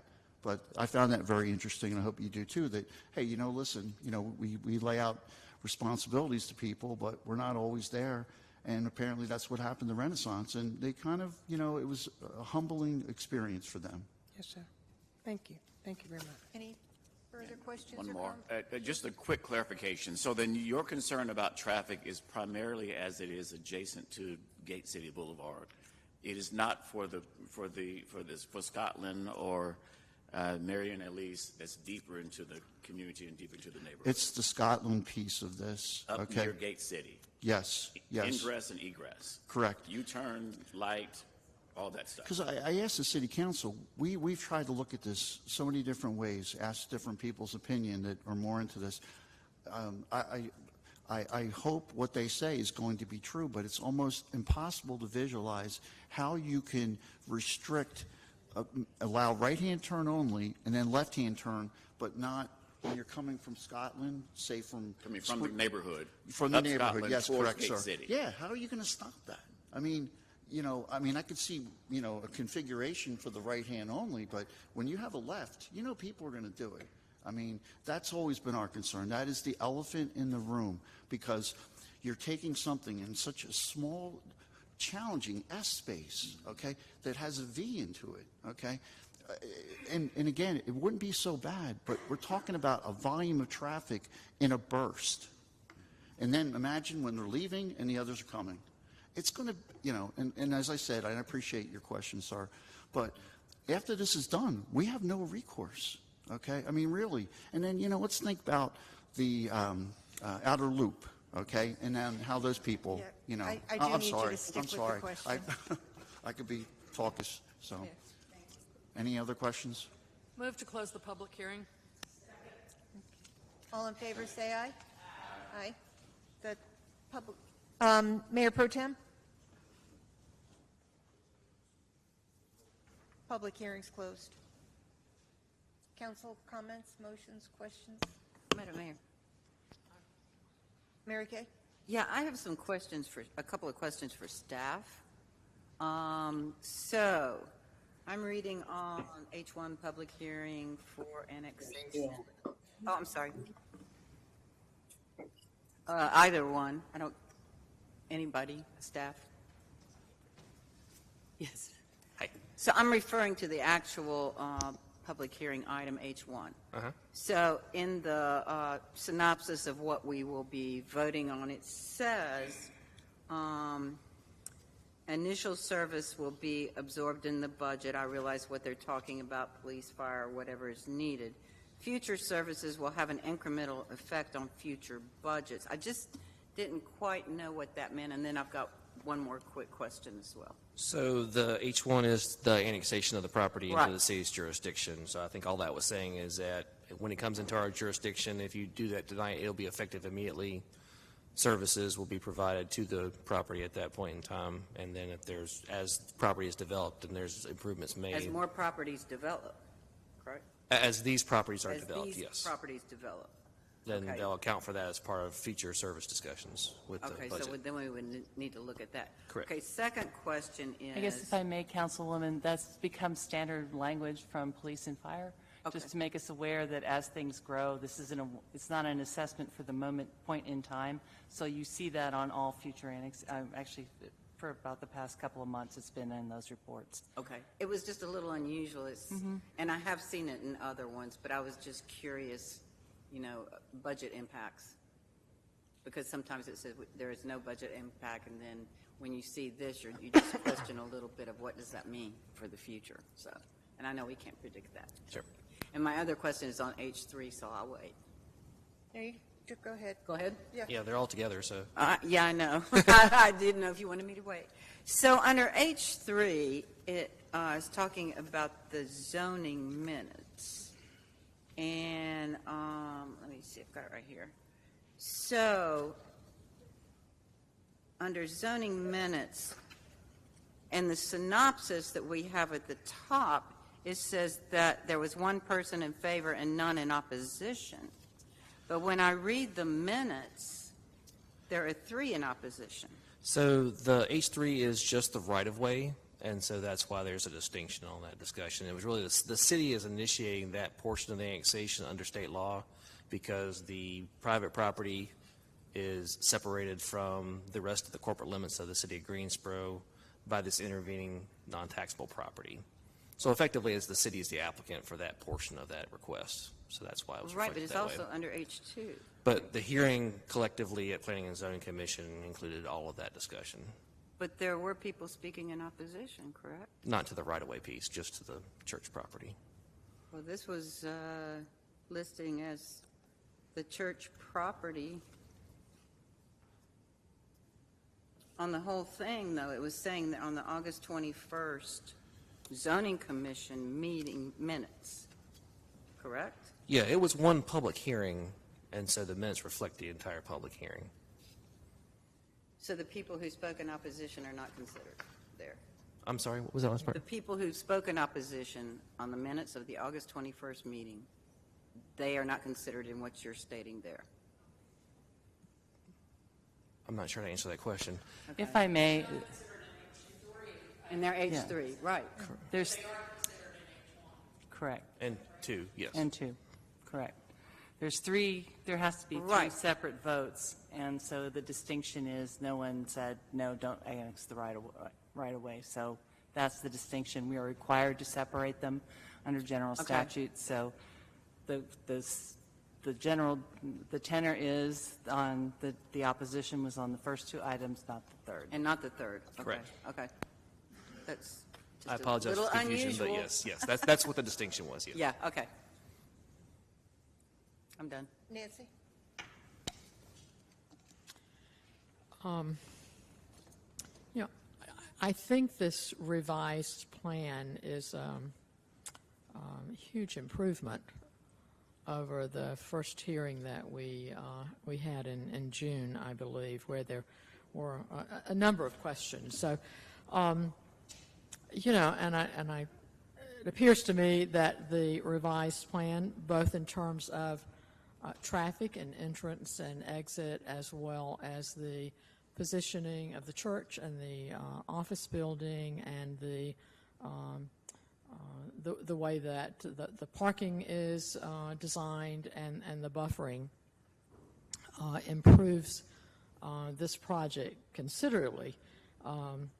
So you've controlled for the traffic issue here, and you've controlled for you know, protection of the neighborhood, both from a traffic point of view and from a buffering point of view. You know, I've been a member of Beth David Synagogue for 26, 27 years, and lived in the first block of Kemp Road West for much of part of that time, 10 years. And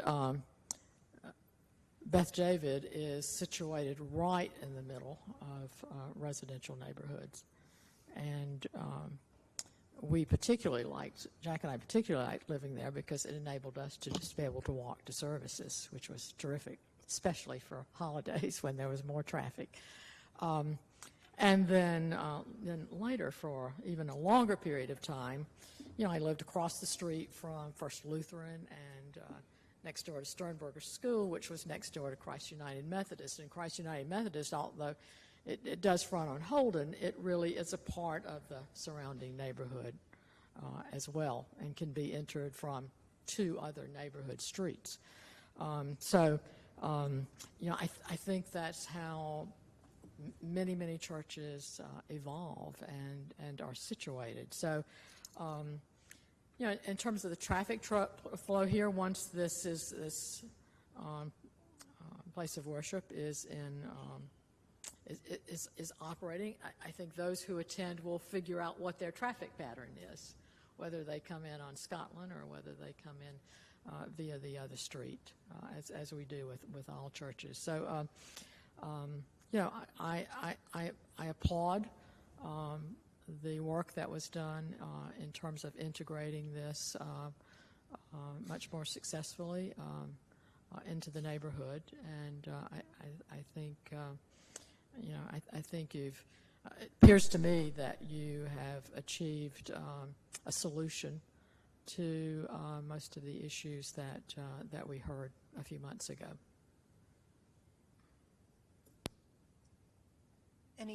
Tammy?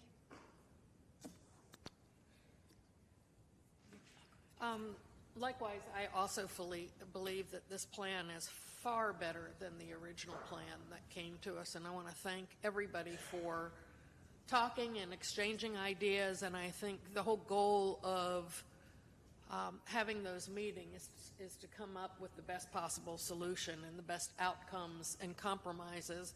Many of you have heard me say, if everybody leaves a little bit disappointed, then you probably have the best solution you can have. You never get everything.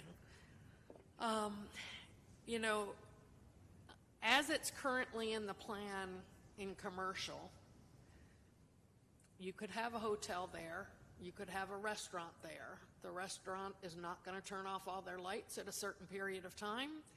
They are not going to guarantee you a buffer.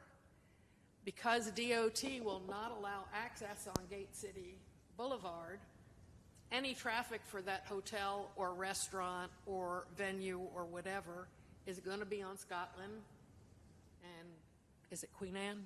Queen Alice? Queen Alice Road.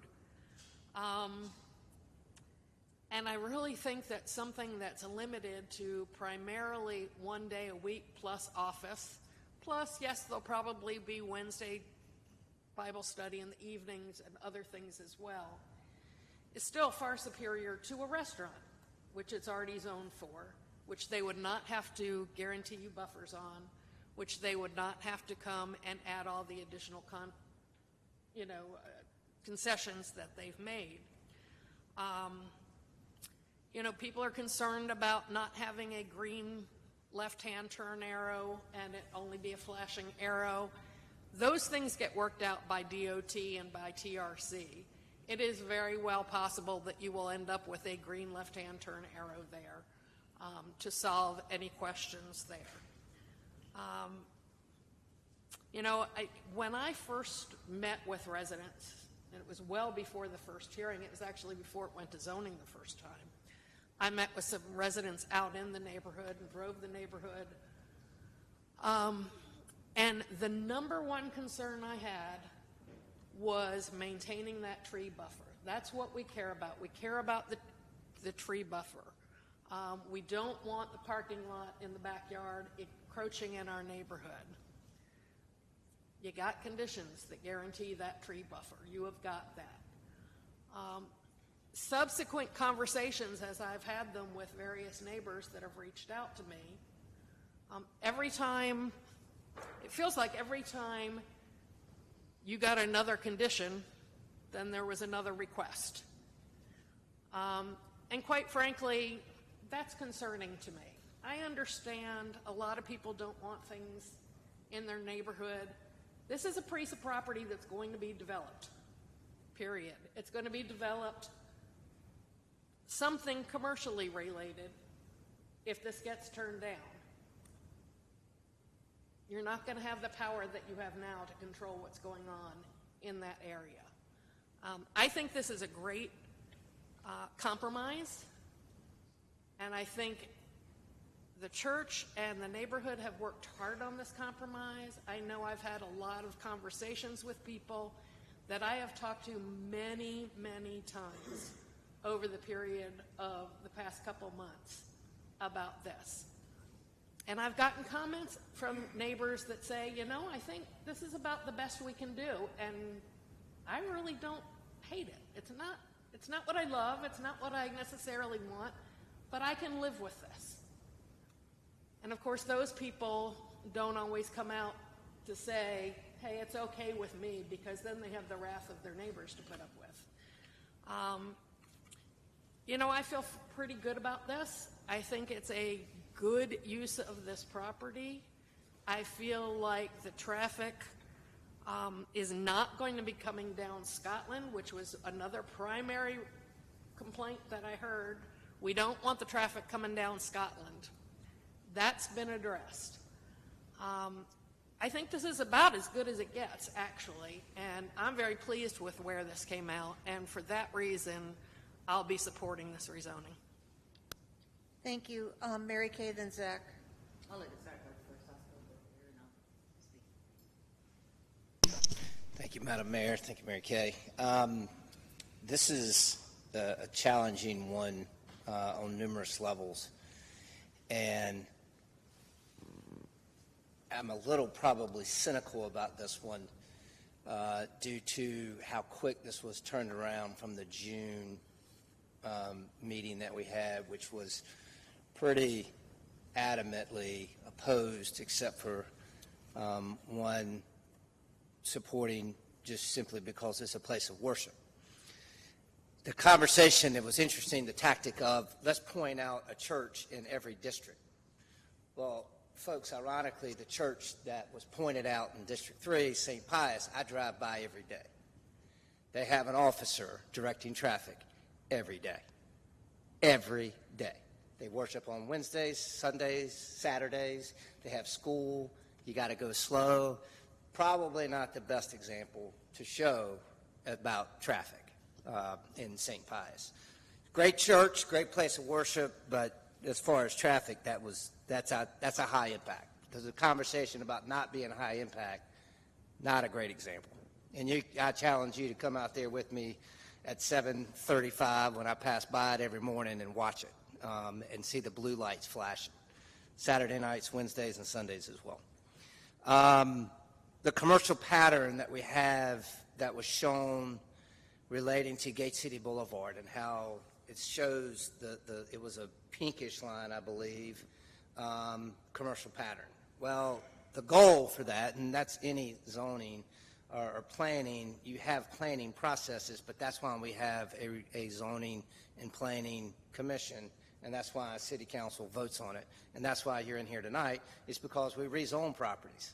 You have goals in one cases and planning opportunities, but we rezone properties.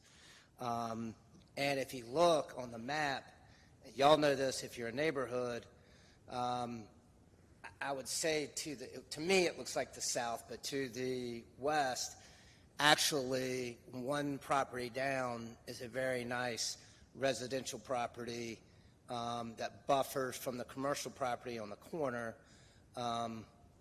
which is the villas at Sedgefield Homes. So I think housing could go in this location. And so to speak to the conversation of what you could have, well, if you look at what is currently there, you have 0.91 units per acre. Minimum lot size of district is 40,000 square feet.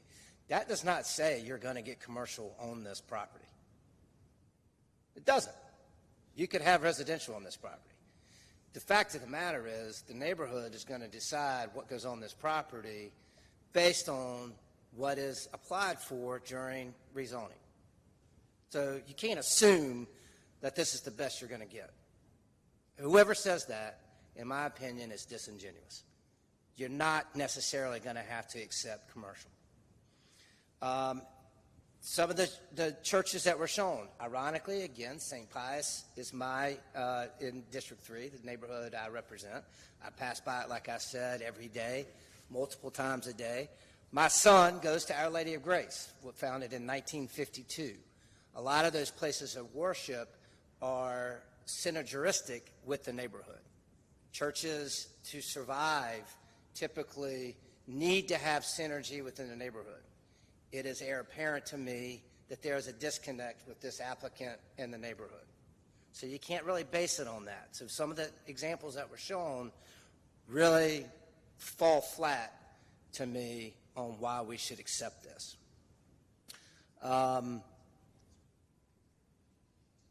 You know, the ins and outs of these situations, as somebody mentioned on the different churches. St. Pius was founded in 1954. Fountain Manor's right around the corner. I would argue, too, which is a great development, probably wouldn't get approved in today's world based on some of the things that I've seen come through. So I just, you know, if it's a 60-40 that I would support this, I'm 60% of the neighborhood, and there's just no way that I can justify for the reasons that were presented today to support this rezoning. I think there's a lot of work. I think that, you know, I'll give credit to the neighborhood. And this is coming from a representative that it's rare that I vote against rezoning cases throughout my tenure, not only the last year, but the previous 4 terms that I served. From the neighborhood, it's very difficult for y'all to get up here and to speak your mind in an efficient, effective manner to get your passion out of what you're trying to say. And when you're up against a very seasoned group, it's difficult. This was a quick turnaround. I think there could have been more communication and more cohesiveness with the applicant as well. And I just don't see supporting this. Mary Kay? Thank you, Madam Mayor. And I can count on one hand how many developments I've voted against in my tenure here. So I'm afraid that this is going to be one of them because I mentioned earlier about churches.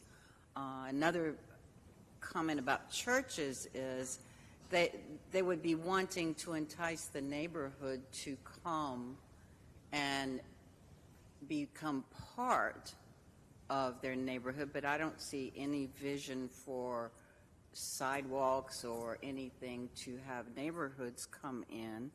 I mentioned earlier about most churches are built on roads that have access to. Yes, there are a few, but you know what Mr. Matheny was talking about. You know, when St. Pius has an event, they have police officers out there. When the synagogue on Jefferson Road has an event, most of the churches, even though they are on a semi-major thoroughfare or a main road getting to somewhere, they all have extra officers there to do those things. Am I saying that this group would not? No, I'm not saying that.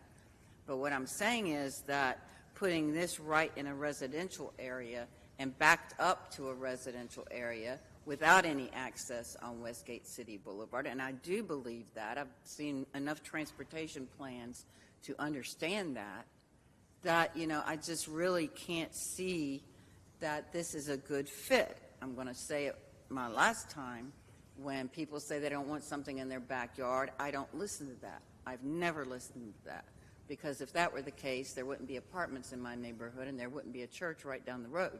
So having said all that, this is not something that I can support. I do believe it was done rather quickly, which to Mr. Terrell's credit, he got things done very quickly. I will give him a lot of credit on that. So at this point, I am not voting for this. I may be one of the few, but it just doesn't quite feel right yet. So thank you, Madam Mayor. Yeah, I just want to say that I'm not really concerned about how quick the turnaround was, because that's when everybody was still engaged. To have it kind of just sit there and simmer doesn't make any sense. When everybody was engaged, that's the time to move forward. I think there are some really good conditions on this land now that were not on it last time. And that tree buffer, I think, was very important. And that was something that was a result of, I believe, the applicant listening to the neighborhood and the people who were going to be directly affected during the last meeting. I think the conditions are strong. You know, it's not a cut and dry case. Mary Kay, you mentioned police officers. There's nothing to say that they wouldn't do the same thing when they have a large event, or if the Sunday services get to the point where there are a lot of people going. That's kind of, I'm glad you pointed it out, because that's kind of standard procedure, that on Sundays that you see an awful lot of police officers directing traffic in and out, and that would certainly help with the stacking issue that's been mentioned, to be able to have the police there to facilitate it. So, you know, I think that it's a different proposal than it was last time, and I'm going to support it. Dr. Wells? May I speak? Sure. I think it's a much better proposal, and one of the things I think I see happening is the demands, or the what the neighborhood asked for. Many of those things were accomplished, and I believe in those kinds of meetings, as most of you well know. I think it's so important to do that. The 8-inch fence, though I agree, Sharon, that's real high, and the tree preservation and the traffic, less traffic in the communities. That's important to me.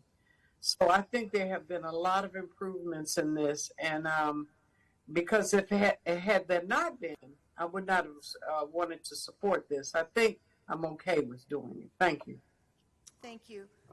Dr. Wells? Well, the last time this came to us, I was the lone supporter. I was the lone supporter. And Councilman Matheny said I did it just because it was a religious group.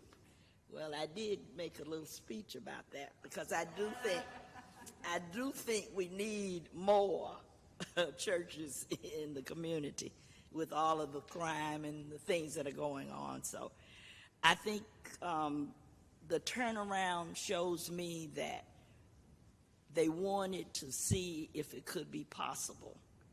And those conditions that they met, I think, shows that the Renaissance wants to be a good neighbor. I appreciate Muhammad, who took me in the community on Saturday, and I rode through the community. It's a great community, beautiful community. I had never been over there before, but you all live in a very nice neighborhood, and I could see why you want to protect it. Tonight, but I told him I'm not concerned really about you all saying we don't want strangers in our neighborhood. I'm concerned about the safety. And when I heard that DOT and GDOT will make those concessions so that, because I had said in my mind, maybe if they could only turn one way. And he kept saying that people would be using it as a cut through. I had him to take me all the way to the far end. And for anybody that wanted to do a cut through, I don't think they'd come past Sedgefield Club and all of it. It's too many turns to use it for a cut through. But anyway, when the street is going to be wide, because I was concerned about that little curve on Scotland, and I think that has been addressed. And I hope that you all will, in time, when you see what's there, when you see how it looks, when you see what goes on there, because it's not going to happen tomorrow. It's going to take some time for them to build and do all the things they want to do. But I hope you will see that it wasn't as bad as you thought it was going to be. That's my hope. And I hope that that church will be a light in your community, and that we will bring hope and faith and joy to some people that are not experiencing it today. Sharon and Hugh. Thank you, Madam Mayor. This is real interesting because I actually talked to a resident, and as I talked to him and he shared with me the concerns, I had the same concerns, but what I said was I wanted to hear both sides, and so I've heard both sides. There are a lot of conditions that sometimes we don't get in neighborhoods I represent when it comes to rezonings. We get very shoddy work. I just have to be honest about it. And the fact of the matter is that you all were very intentional about getting this back on the books and getting it reheard, going through planning. It's quite interesting. I don't think I've ever seen that happen with other cases before, how quickly it moved. So I'm hoping that that's going to set a precedent. So you may not know what you've done, because you may have done something that I'm expecting now to continue to happen in other instances. I was concerned in listening to the attorney bring up the churches. I actually go to New Light. So, and New Light is a community church. It does free funerals. It does community events. Recently, we just did a back-to-school giveaway. We had small business fair. So we do a lot of things in the community, and most of the community doesn't go to the church that I go to, believe it or not. So they drive in from other places. And then New Zion is off of the beaten path, but it's along my best friend's street, Carolyn Coleman Way. So you turn in there. So maybe not the best examples, some, and maybe some best examples, I don't know. But we all need churches. I'm not going to be a Goldie. I'm not here to give everybody, we need to, but I think they help anchor a community in a lot of ways. I'm glad that you all are going to try to work it out with traffic. I think that is a concern, people driving through your neighborhood. And the way they drive nowadays, they don't drive the most respectfully. And that doesn't matter whether it's a major street or a side street. So I'm hoping we can get better handle on all traffic in all neighborhoods. But this was a tough one. But the fact of the matter, I am going to support it because of all the things that have been done and lessons learned. And I think the communication is still open with the neighborhood and the church. And hopefully that you all will be able to live cohesively together. So I will support it. Thank you. Thank you, Madam Mayor. The last time we were here for this case, it was pretty resoundingly denied, in my opinion, based on a couple of things. One was the communication that seemed to be lacking with the community. There was the conversation about conditions, not being sufficient conditions, and then also the buffering. Speaking of the communications piece, you know, it's something that I personally feel that when we as council members, or I as a council member, ask that there be better communications, it's not necessarily so that you can come to some solid agreement.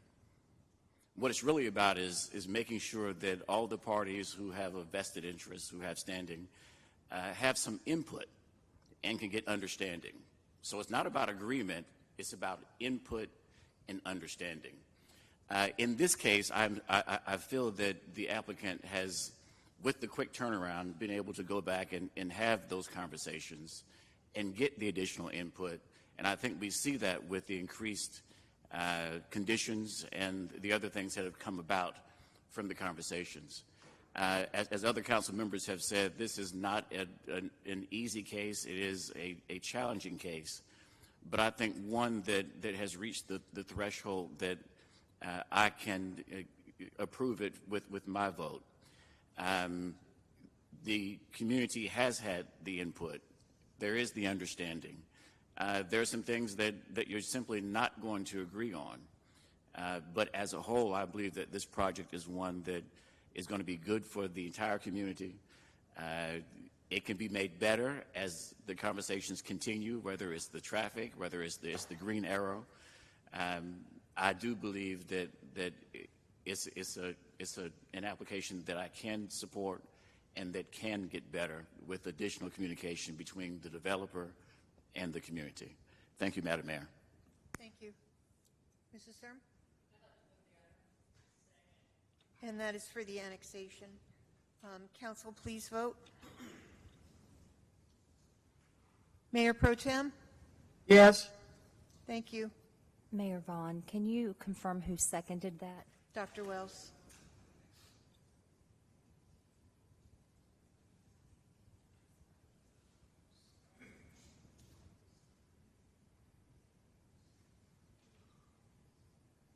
And that passes 7-2. We need a statement of consistency for H2. Moved by Mrs. Thurm, seconded by Mr. Holst.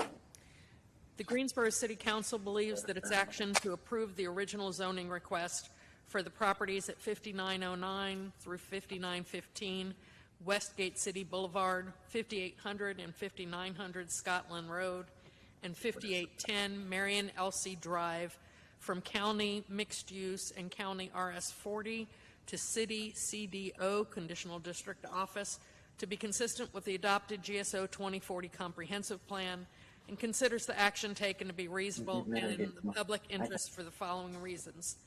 The request is consistent with the Comprehensive Plan's future built form map and future land use map. The proposed City CDPI zoning district as conditioned permits uses which fit the context of surrounding area and limits negative impacts on the adjacent properties. The request is reasonable due to the size, physical conditions, and other attributes of the area. It will benefit the property owner and surrounding community, and approval is in the public interest. Council, please vote. Mayor Pro Tem?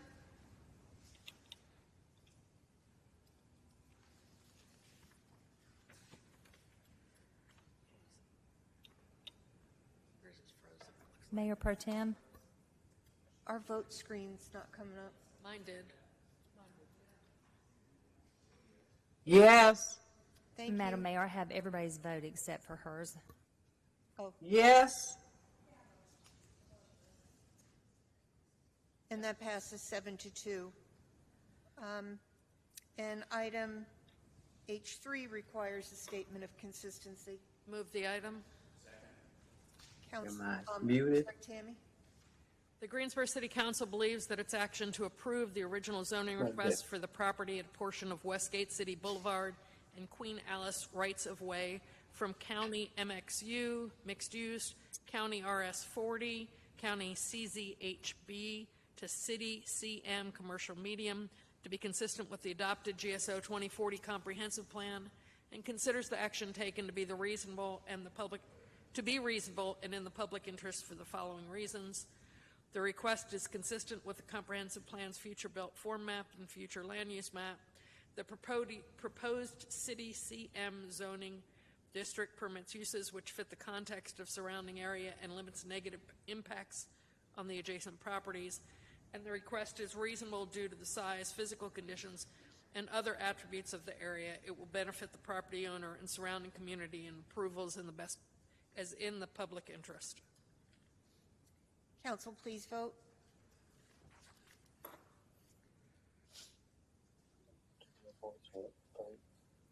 Mm-hmm. Mayor Pro Tem? Yes.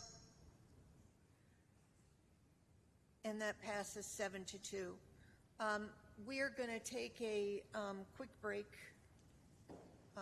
Let's try to be back by 7:50. We will.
Inside the office building at 114 North Elm Street in downtown Greensboro, you'll find Zaytoon Mediterranean Grill. You'll come for the food. It's fresh, it's clean, it's organic, it's local, and you'll stay for the stories behind the food.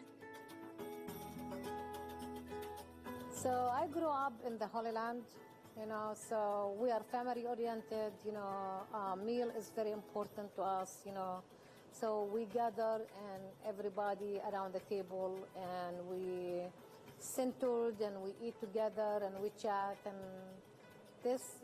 we live in a very sustainable community and everything comes from within very small distance, everything local and everything is delicious.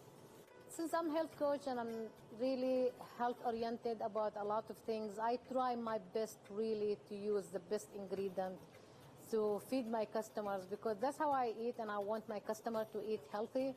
So we focus on food as medicine in general.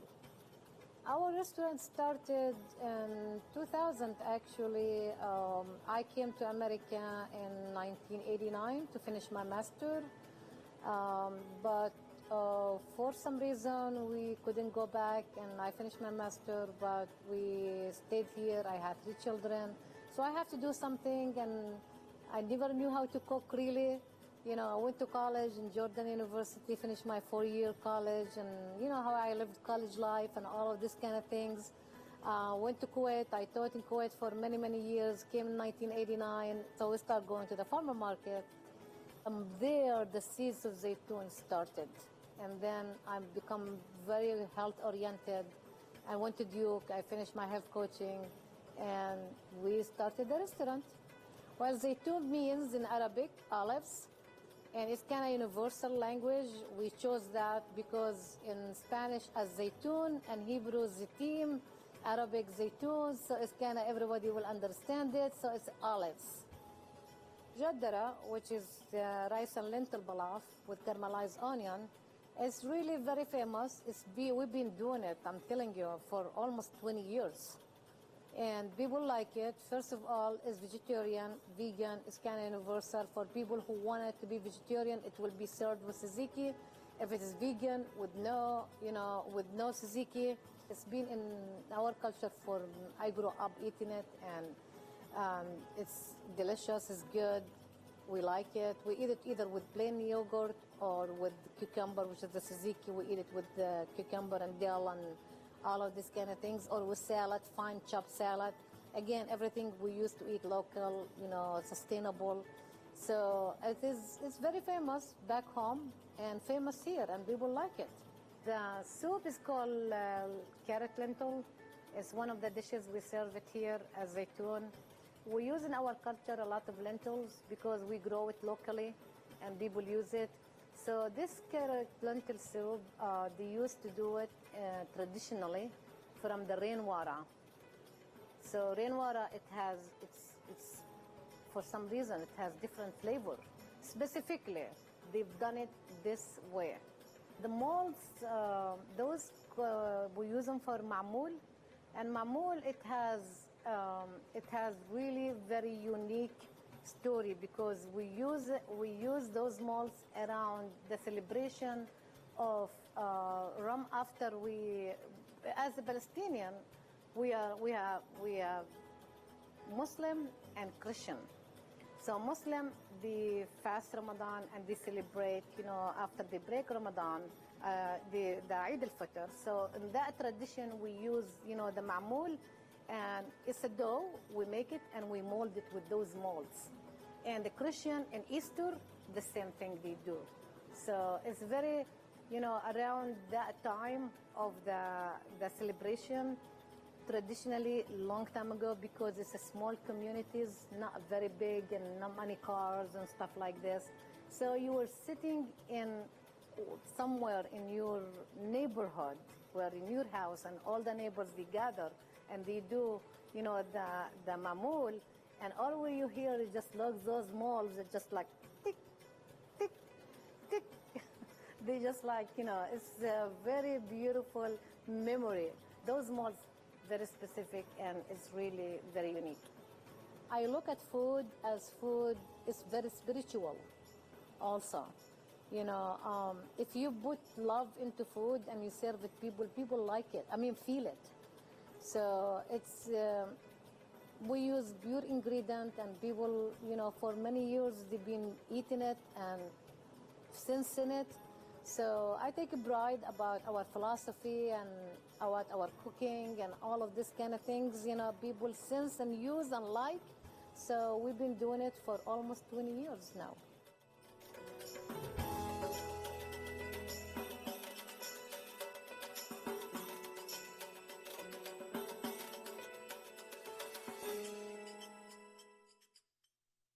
You over there. You probably know that fatsels and grease, or what we call fogs, should never be poured down any drain.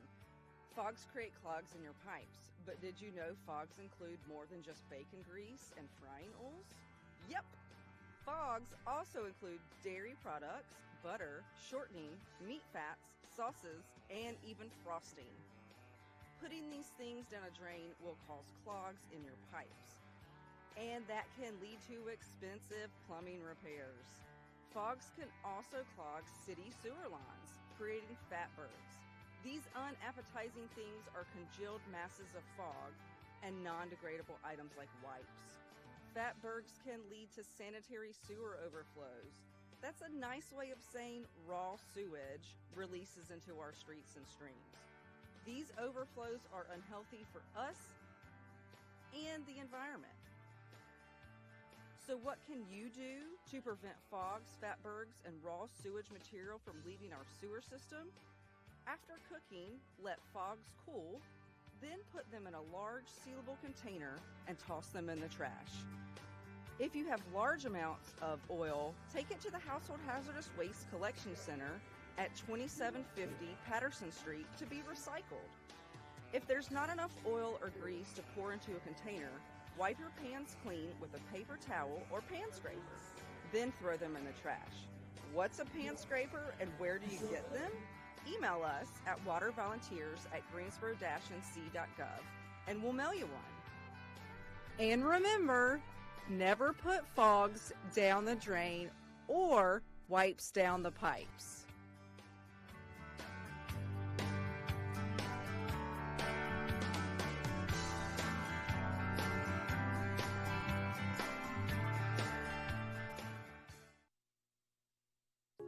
"50 years ago, Greensboro City staff and council members moved into the Melvin Municipal Office Building, consolidating many departments all under one roof. We chatted with the man for whom City Hall is named about the building and the people who passed through these doors.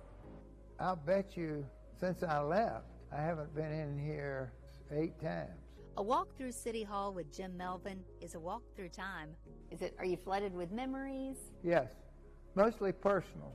Hazel Birch was the city clerk, wonderful woman. I used to call her the mother of the city. And then Nancy Peak. Nancy was such a wonderful person. She was the city clerk the rest of my term, which meant almost 10 years. Mostly he remembers the people, men and women who worked by his side to shape Greensboro as we know it today. And he remembers where his passion for community all started. My daddy, who ran a little one-horse service station down on South Greensboro on Ashbury Street, now Martin Luther King, he really kept trying to make Greensboro better, and I saw that. He talks about his time with the JCs, where he learned how to serve and began to work closely with Greensboro city government. Carson Vane, who was mayor at the time, and a great mayor, I might add, he decided we needed to build a governmental complex. That's the way it was sold.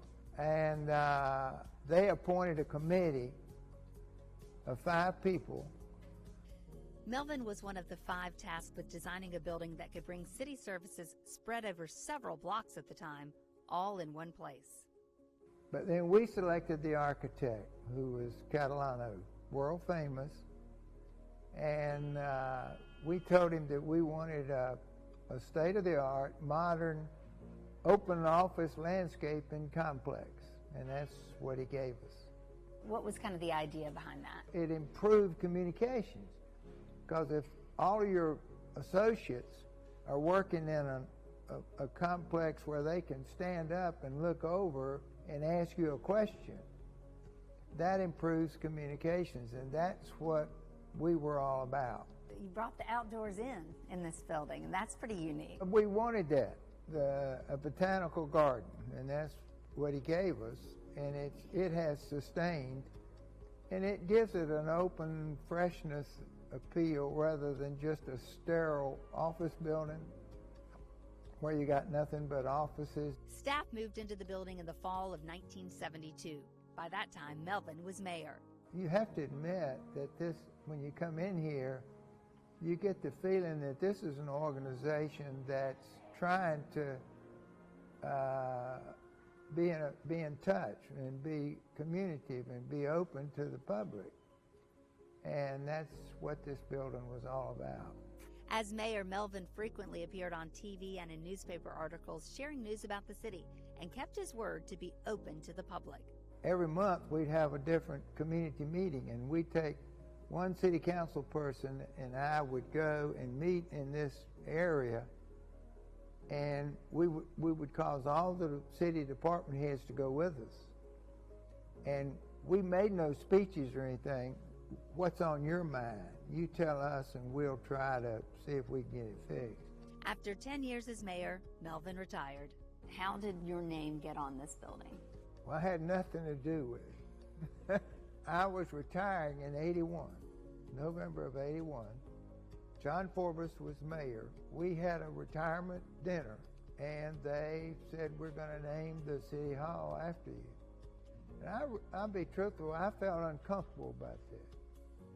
Because to me, this is the Greensboro City Hall. And it's not the Greensboro or whatever it is, Melvin. But I appreciate it. He walked away from City Hall, but not the city. Mr. Bryant, one day he said to me, he said, you know, I'm going to keep my eye on you because I don't want you to take the name off of Bryan Park and put it to somebody else. Melvin and Joseph Bryan had a friendship built on a shared passion for making Greensboro great.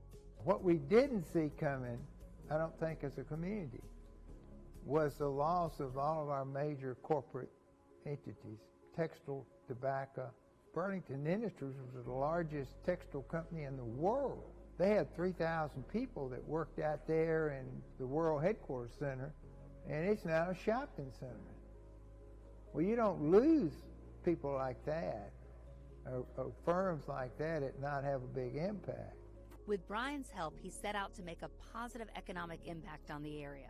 Bryan Boulevard was one of our priorities for years.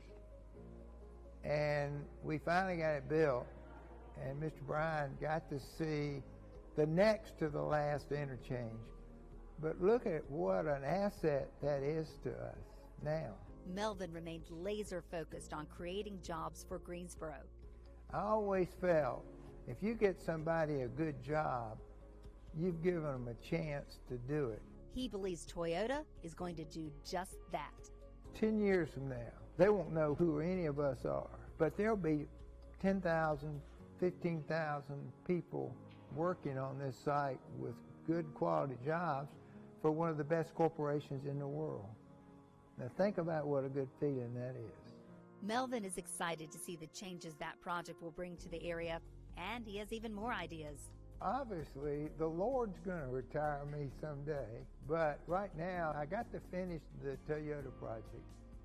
My new dream is that 1997, there was a builder going bankrupt across Lake Townsend, and there was a possibility of buying 525 acres out there. So the foundation bought it. And we paid $1.5 million for that. I would love to see the city soccer go back out there and put about 20 more fields on that site. We could become the amateur lacrosse soccer capital of the country. Melvin doesn't find himself in the building that bears his name often, but it makes him proud when he does. Not because his name is over the door, but because the people inside share his passion for Greensboro. Well, someday they'll probably scrape the name off this thing and put somebody else on it. But anyhow, I'm very proud of it. What would you like your legacy to be? That I cared about the city. And that's important.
Fargus Street. Second. Moved by Mrs. Hightower, seconded by Mrs. Abuzawaiter. Council, please vote.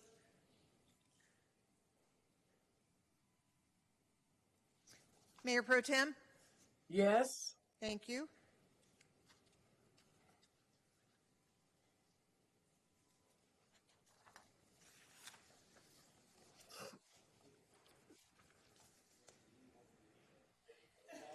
All right, that passes 9-0.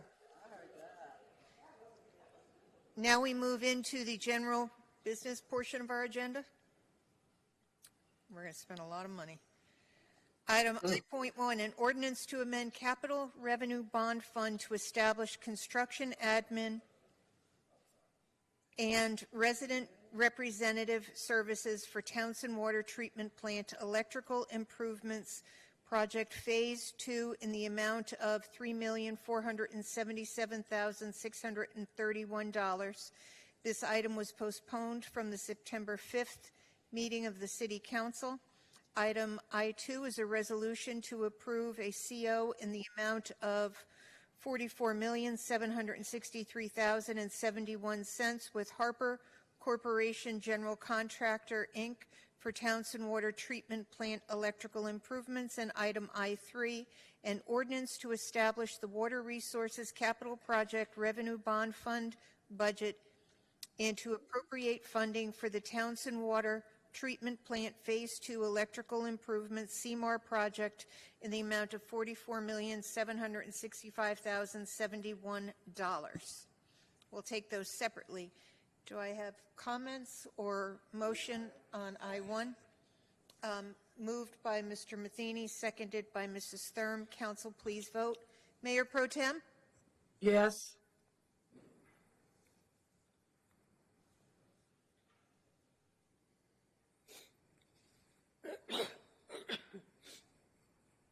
And that passes 9-0.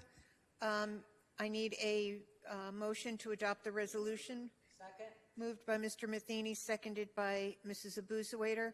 Council, please vote. Mayor Pro Tem?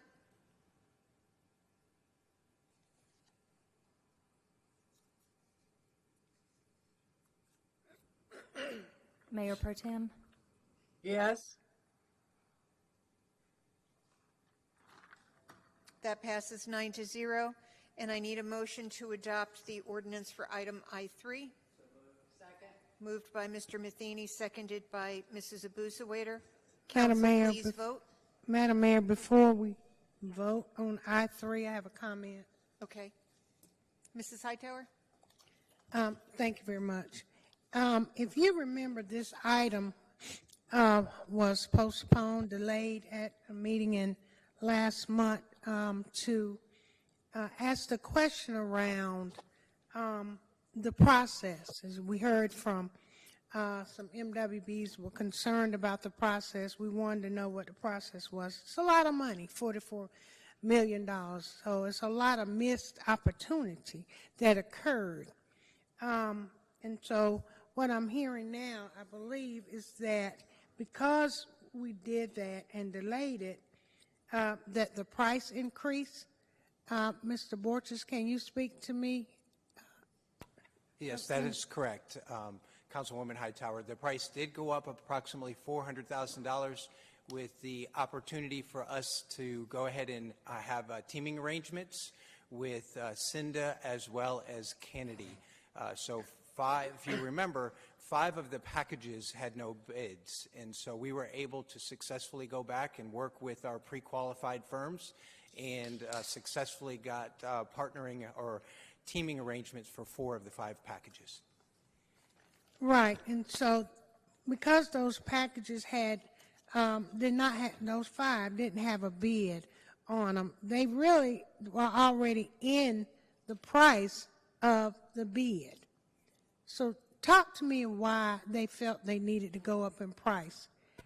You're correct. They had an estimate in there, and so what our construction manager has done is looked at, okay, what portions of it can the partner do, in this case, or the team member, and then the other part that they would do. So, and there's an overhead cost associated with that. So when you're bringing on a teaming arrangement or a partnership or a protege, you know, there's a cost associated with going ahead and making sure that that's successful. So that's a good bit of the reason why the cost went up. Plus, there's delays as well. The delay also causes additional costs that the construction manager has to take into account because of risk. But this increase in price is no way indicative of us looking at the MWBs now have an opportunity to have bid on those 5 packages. Correct. Because they were already pre-qualified firms anyway. Correct. And so the packages didn't go back out to the public. They only went to those who were the pre-qual. And so Correct. that amount was really only $100,000. So I just want those who are listening to understand that just because we reconsidered the MWB piece of this, it did not reflect on the reason why the price will increase. But I am concerned that you're now calling them men or proteges. It's yeah. We have 2 partners and we have 2 proteges. But what we're doing, we're having teaming arrangements. So that's probably a better way to describe it. With Cinda and Kennedy's, we have a teaming arrangement. So they were able. Our construction manager was able to work out an arrangement with them so they could again partner on this and to be able to complete the work. So it's not quite a protege, it's a partnering arrangement. It's probably a better way to say it. Right, because the categorization for men or protege is totally different. And so when you're a men or protege, you typically can't even bid on the job at all. Correct. So in this instance, they got opportunity, and it's still low percentage. Let me be clear to the audience, Spirit. It's still only a little over 3%. The percentage is low. But we also understand what happened in the process, and we're going to make the process better because there's no way under the sun. They sent out 345 emails to MWBs and got 9 responses. Those odds don't add up nowhere you look at it. And so there's a flaw in the system that we need to correct on this end to ensure that we include as many businesses as possible and we reach them. $44 million is a lot of money that people want to be a part of. So, but I do appreciate delaying the process for 30 days for us to look at how we could do this better and to make sure we were more inclusive. And I see Cinda's representative here tonight as well. But we learned some things for this. So, Mike, I appreciate you being willing and your team being willing for us to all try to figure this out. Absolutely. It's like you said, it's a learning experience, and we are certainly going to approach our next CMAR project a little bit differently. So we are absolutely doing some more groundwork ahead of time. And I would like to thank the team because just like you said, Councilwoman Hightower, you know, Harper has done an excellent job, as well as thanks to Cinda and to Kennedy's and city staff. It was a group effort, so I very much appreciate all of the efforts to bring us together and to keep the dialogue and to work out a good resolution for everyone. So thank you. Thank you. Even though we didn't rebid the project because you thought the price was going to go up, but the price still went up. So I think we just need to be cognizant of that in the future as well. And the way that we, you know, do these CMAR packages so that we do have more opportunities. So lesson learned. Thank you. Thank you. So we do have a motion, I believe, from Mr. Matheny, seconded by Mrs. Abuzawaiter on I-3. Mayor Pro Tem? Yes. Thank you.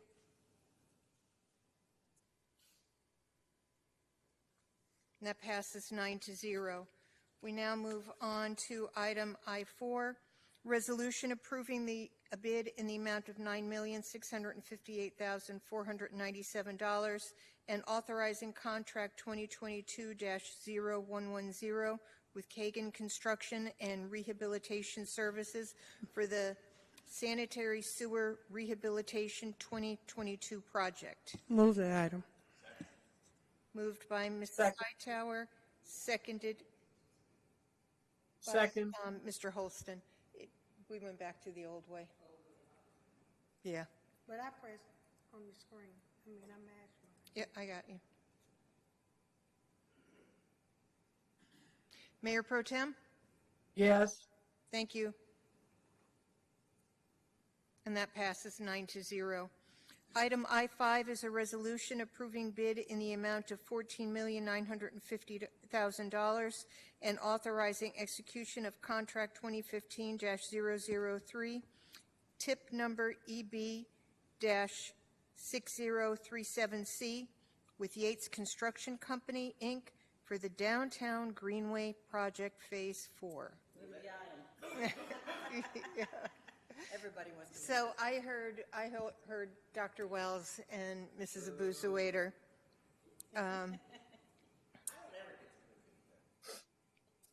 Mayor Pro Tem?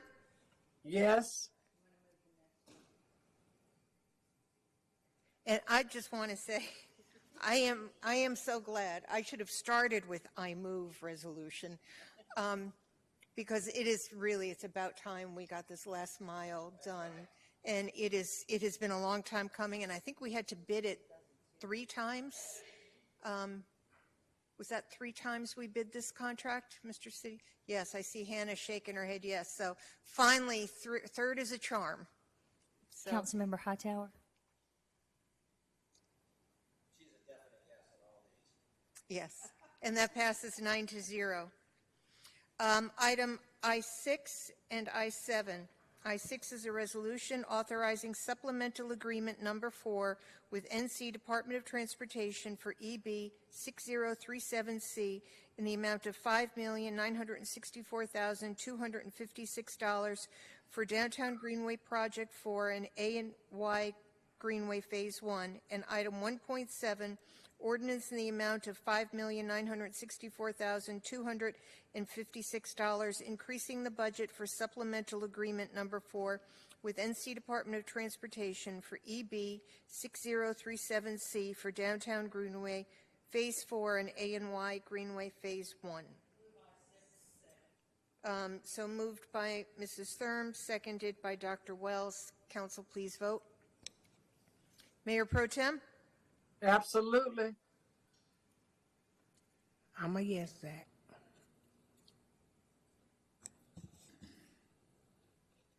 That passes 9-0. Do we have a motion for I-7? Second. Moved by Mrs. Thurm, seconded by Mrs. Abuzawader. Mayor Pro Tem? Yes.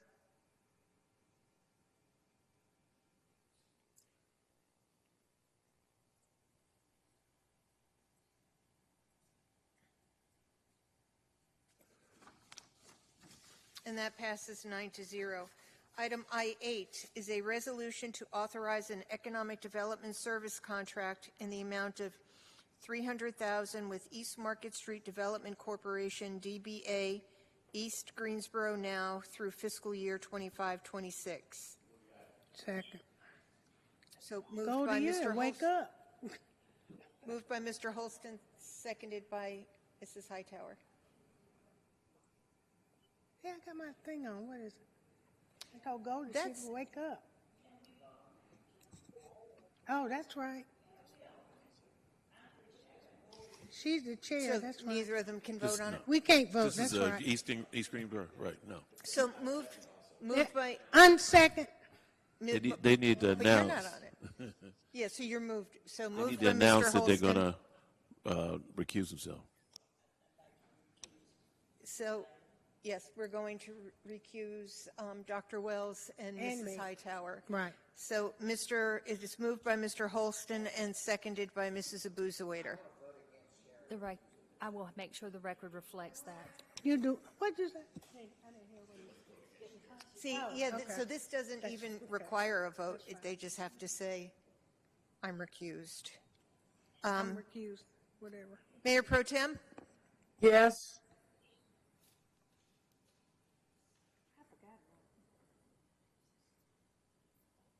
And that passes 7-0. Item I-9 is a resolution authorizing contract 2021-031A for $630,000 with ASJ Wilson Construction, LLC, in the amount of $630,000 for the TZ Osborne project. Move the item. So moved by, I pressed the screen. moved by Mrs. Boozawaiter, seconded by Mrs. Hightower.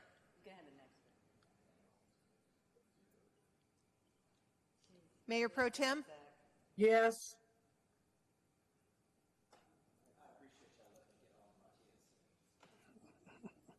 Councilmember Holston? And that passes 9-0. I have a feeling Sharon will move the next one. Absolutely, I A will. resolution approving contract 2023-0510 with ASJ Wilson Construction, LLC for $650,000 for pools repair at Peeler and Warnersville Community Parks. I've already moved the item. Press the By button. Mrs. Hightower, seconded by Dr. Wells. Those are our two parks. Yeah. And Mayor Pro Tem? Yeah.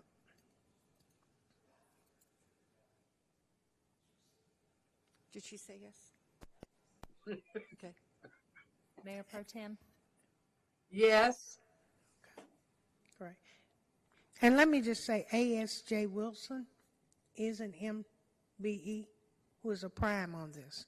So this is what we want our subcontractors to become, primes on these contracts. And so this is opportunity, and he's worked his way up. So Councilmember Matheny? can't vote? I know.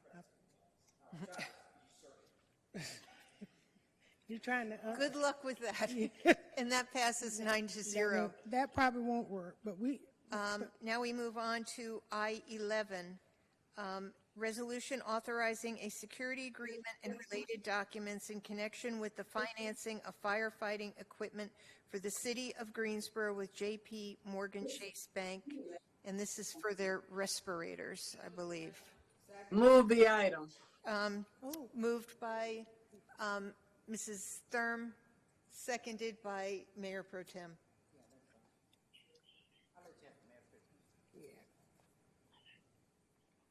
Council, please vote. Mayor Pro Tem? Yep. Yes.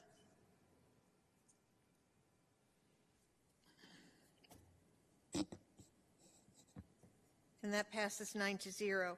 We'll do I-12 and 13 together. I-12 is a resolution authorizing commitment in the amount of $2,500,000 for ARPA-enabled request for Piedmont Business Capital Small Business Support, and I-13, ordinance amending fiscal year 2023-24 general fund budget in the amount of $2,500,000 for Piedmont Business Capital Small Business Support. And I know that Mr. Move item I-12. Did you want to speak? And yes. Okay.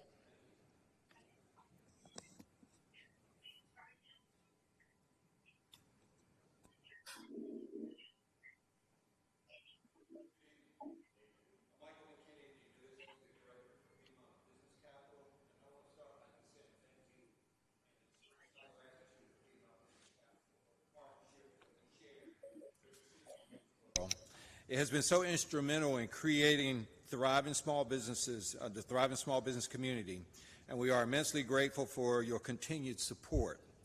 Together, we have witnessed a collaborative positive impact on our local economy, particularly within the minority small business community. Small businesses are the backbone of any economy, and nowhere is that truer than here in Greensboro. These enterprises not only provide essential goods and services, but also contribute to the fabric of our community. They fuel innovation, create jobs, cultivate a sense of pride and entrepreneurship. By supporting small businesses, we are investing in the future of our city and ensuring its long-term prosperity. Through our partnership with the city, we have offered virtual resources, technical assistance guidance, financial support to aspiring entrepreneurs and small business owners. We have witnessed dreams come to life, success stories unfold, barriers broken down. This is not just about business. It's about people and their livelihood and their dreams. We're committed to continuing the great relationship and working hand in hand with the city to make a long-lasting impact on our small business community.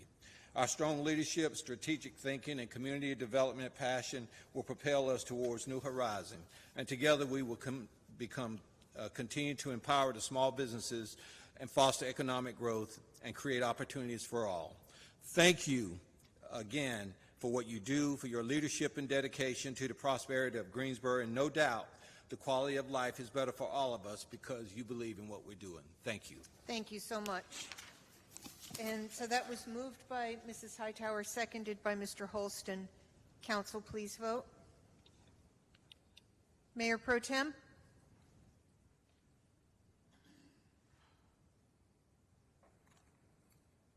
Yvonne? Yes. Thank you. And that passes 9-0. I need a motion for, Move the item. moved by Mrs. Hightower, seconded by Mr. Holston. Council, please vote.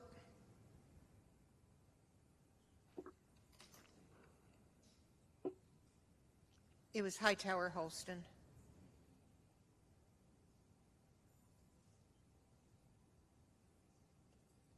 Mayor Pro Tem? Yes. Thank you. And so, Madam Mayor, I just want to say, Wait, first, that passes 9-0. Go Oh. ahead.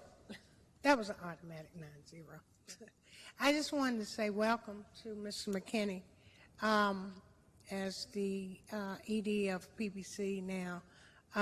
We've had a good relationship with PBC in the past.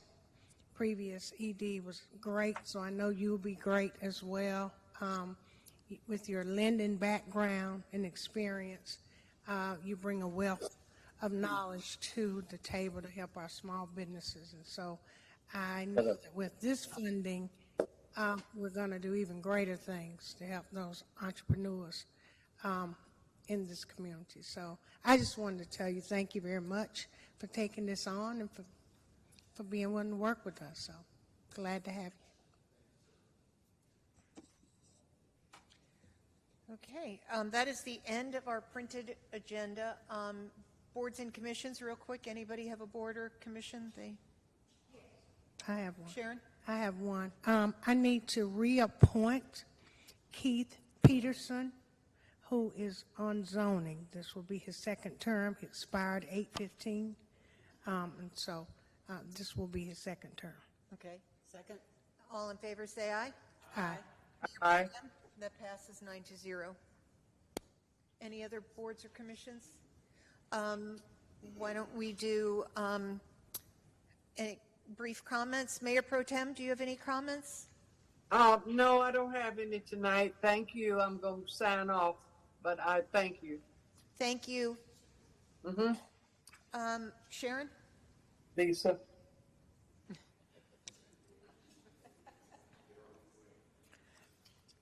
Oh, yes, Madam Mayor.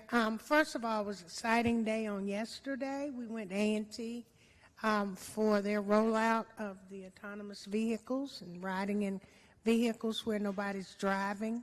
Technically, nobody's driving, even though somebody really was driving yesterday. But I think that's going to be cool throughout our community. I'm so proud of A&T is doing great things, the #1 HBCU, and it's in our community of East Greensboro and the City of Greensboro. And so very proud that they are doing the work they're doing and making an impact as well. And so we had a lot of other things. I want to say that today, and I didn't make it, but Hayes Taylor Y celebrated their kickoff for their second floor of their, they're going to expand their daycare. That's great. And then I attended their welcome week last week. They have a welcome week where they are welcoming all ages of people, youth in particular, and to Hayes Taylor Y. Very diverse community. and they do a lot of good work in our neighborhood. And I'm proud to have them right across the street in District 1, even though I don't go over there like I should. I'm going to get there. I want to make a statement tonight, and I don't know if you all want to go on and speak first, but I need to make a statement to the community I represent.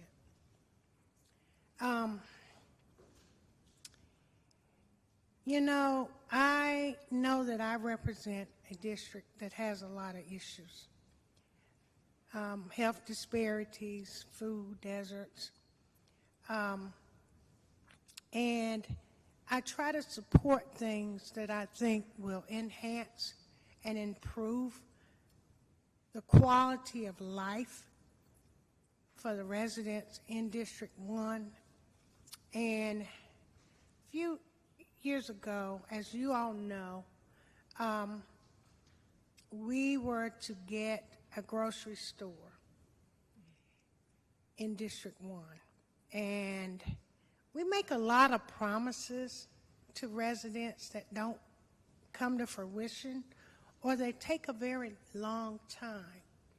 I have sidewalk projects that have been around since 1998 and beyond. And so when we tell people we're going to do something, we ought to act just as fast as that rezoning case tonight. If they could turn around and rezone something that quick, we ought to be able to move quick too. Still waiting on a project on Vandalia Road, which will now be 2025, from 1998. The president of the Neighborhood Association has died in the interim. Alamance Church Road, Holtz Chapel Road, paving of streets. And those things we understand are infrastructure things.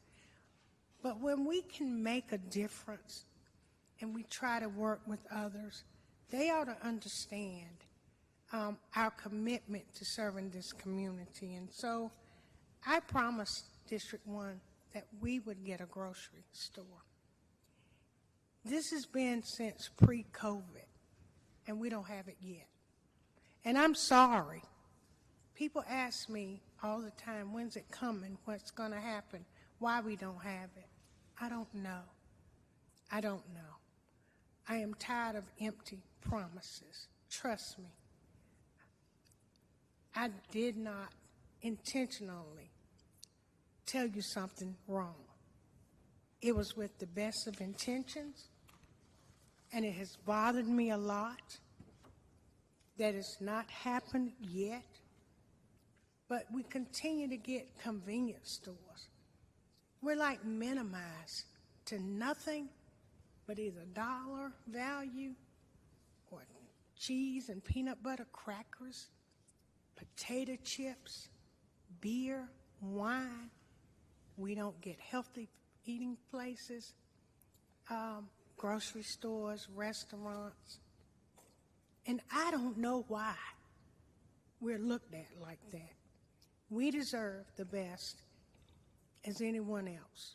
We deserve probably better in some instances because historically we have not always been treated that way. And so I tonight want to apologize particularly to the residents of District 1 because that store has not yet come, and I don't know when it will. I hope it will, but I don't know. I have no faith that it will, and maybe I'll be proven wrong, but I have to say to all of you that I'm sorry, because when I support something, I get behind it with my whole heart and energy, and I believe in it 1,000%. I try to do what's right, but I have not been able to make this happen. And I, at this point, don't know what to do to get it to happen. All I can do is say I will keep trying, I'm looking for partners to come into this community and improve and enhance this community, not to bring it down. And we have such a stigma in East Greensboro that we don't deserve. And we're working to change it every day. But other people need to see our value. And in this instance, this just has not happened. So I just wanted to say that. Sharon, I don't want to put words in your mouth, but you're referring to one specific project, aren't you? And, you know, and I Yes, I am. yeah, let's be plain about the project, and I think we need an update, because I know how frustrated that you, the rest of council, and the community is. And this is the Piggly Wiggly on Freeman Mill Road. It is the Piggly Wiggly on Freeman Mill Road. And, you know, I grew up down east, and so we had 3 Piggly Wigglies, and I know what they offer, the quality of food. So I was excited about it coming. It was something different. Yeah, Food Line, but Food Line's all right. But we need something more than that. So it's the Piggly Wiggly on Freeman Mill Road. And as people talk to me and they say, what happened? Is it no longer coming? Is what, you know, I don't know what to say, Mayor. Yeah, I think we need an update from staff, and I don't know who that is, regarding what the status of the project. I know that we did an extension, but that was a while back. Like, has there been any progress on that building? Have they received funds? And what have we, if they have, what have we gotten in return for those funds? Obviously, we don't expect you to answer that right now, but I think we need an answer, though. Well, I am still waiting to hear from the economic development. I will, to Marshall Yandel's credit, who's our economic development manager. He has really worked hard to try to get a solid timeline in place, but he has not been as successful as he had hoped to be, and he was optimistic about it. But I think at this point, our optimism is at ground level. Well, I think you're right that it needed to escalate, so I think it's good you brought it up. And Sharon, if I could add here my additional disappointment, being by that shopping center, watching that potential, and there have been some movement there, but not a lot. And dropping by one of the last proprietors, business owners of Hair Politics in that shopping center, and encouraging her to hang on, because good times are coming. It's going to happen. And then finally learning just a little while ago that she's given up. That's a small business person that we had in this community was working, holding on for all the right reasons, but because of this delay, they have in a sense gone out of business. And so to that point, the economic development, we heard Mike McKinney talk about it earlier. The small businesses are the backbone of our community, and we lost one of the bones of the backbone for that shopping center and for our community. And something has to happen quickly. We talked about milestones for that offer. We really need the milestones, and we need to meet those milestones quarter by quarter. Otherwise, we should do something else. Do you have anything else? I'm just disappointed. I'm very disappointed. And I don't know. There's just no words to really explain what I really want to say is not what I can say. Let me say that. We're on a 10-second delay. I think it would take a lot longer than 10 seconds to be a delay on this one. But that is sad that the small business person has gone from that area. And I think it could really be a great area and a great space with all the things that GHA is going to do. They're improving their housing over in that area. We're going to do things at Cal Clue that's really going to enhance that whole area. But when you ride by and look at that eyesore, you just think it's dismal, and there's Yeah, and no hope. It's been years. And it is hope. It is hope. But when you look at that, you just feel like nothing. So I'm hoping Marshall, Mr. Gandel, will come back with some news. But I charge Mr. Watt and them to legally see where we are on this regard. I mean, you know. Councilmember Hightower, you're absolutely correct. And Mayor, we've had some conversations, Marshall, our economic development manager, with the owners. They've been able to make some contact and have set up a conversation for next week to provide us an update on where they are with their construction. They've indicated that they've had some supply chain issues for materials for the electrical panels, as well as some plumbing things that they needed to address. However, we wanted to have a deeper conversation with the milestones, and we'll be including legal in that conversation as well regarding the overall scope of the improvements. So we'll be happy to bring an update back to you all once those conversations take place next week. And, you know, that seems, the supply chain issues seems to be the fallback for everybody for not doing anything. So, yeah, this project started before COVID. Before COVID. Before supply chain. So, yeah, if you could bring us back the results of your conversation. Yeah, and it's so interesting that other construction's going on with supply chain issues. Other construction. You know? And so that excuse by now is just too weak for me to hope. I can't accept it. Mrs. Hoffman, we would like to thank you for being here and hanging through the whole thing. You are jet lagged at the moment. You were out of the country and landed at 1, so we're happy you're here, but I'm sure you're exhausted. Mr. Holston?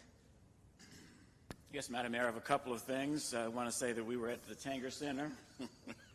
We're at the Tanger Center for the announcement of the third year of the Broadway series, and that was really, really exciting to see and hear, and the great numbers and the excitement about the plays that are coming this way. This past weekend, the mayor, you and I were at Bente Bente, the Latin festival sponsored by the Rosa Foundation, and that was a great time also. Kind of an update for the Greensboro Chaos, the women's professional basketball team.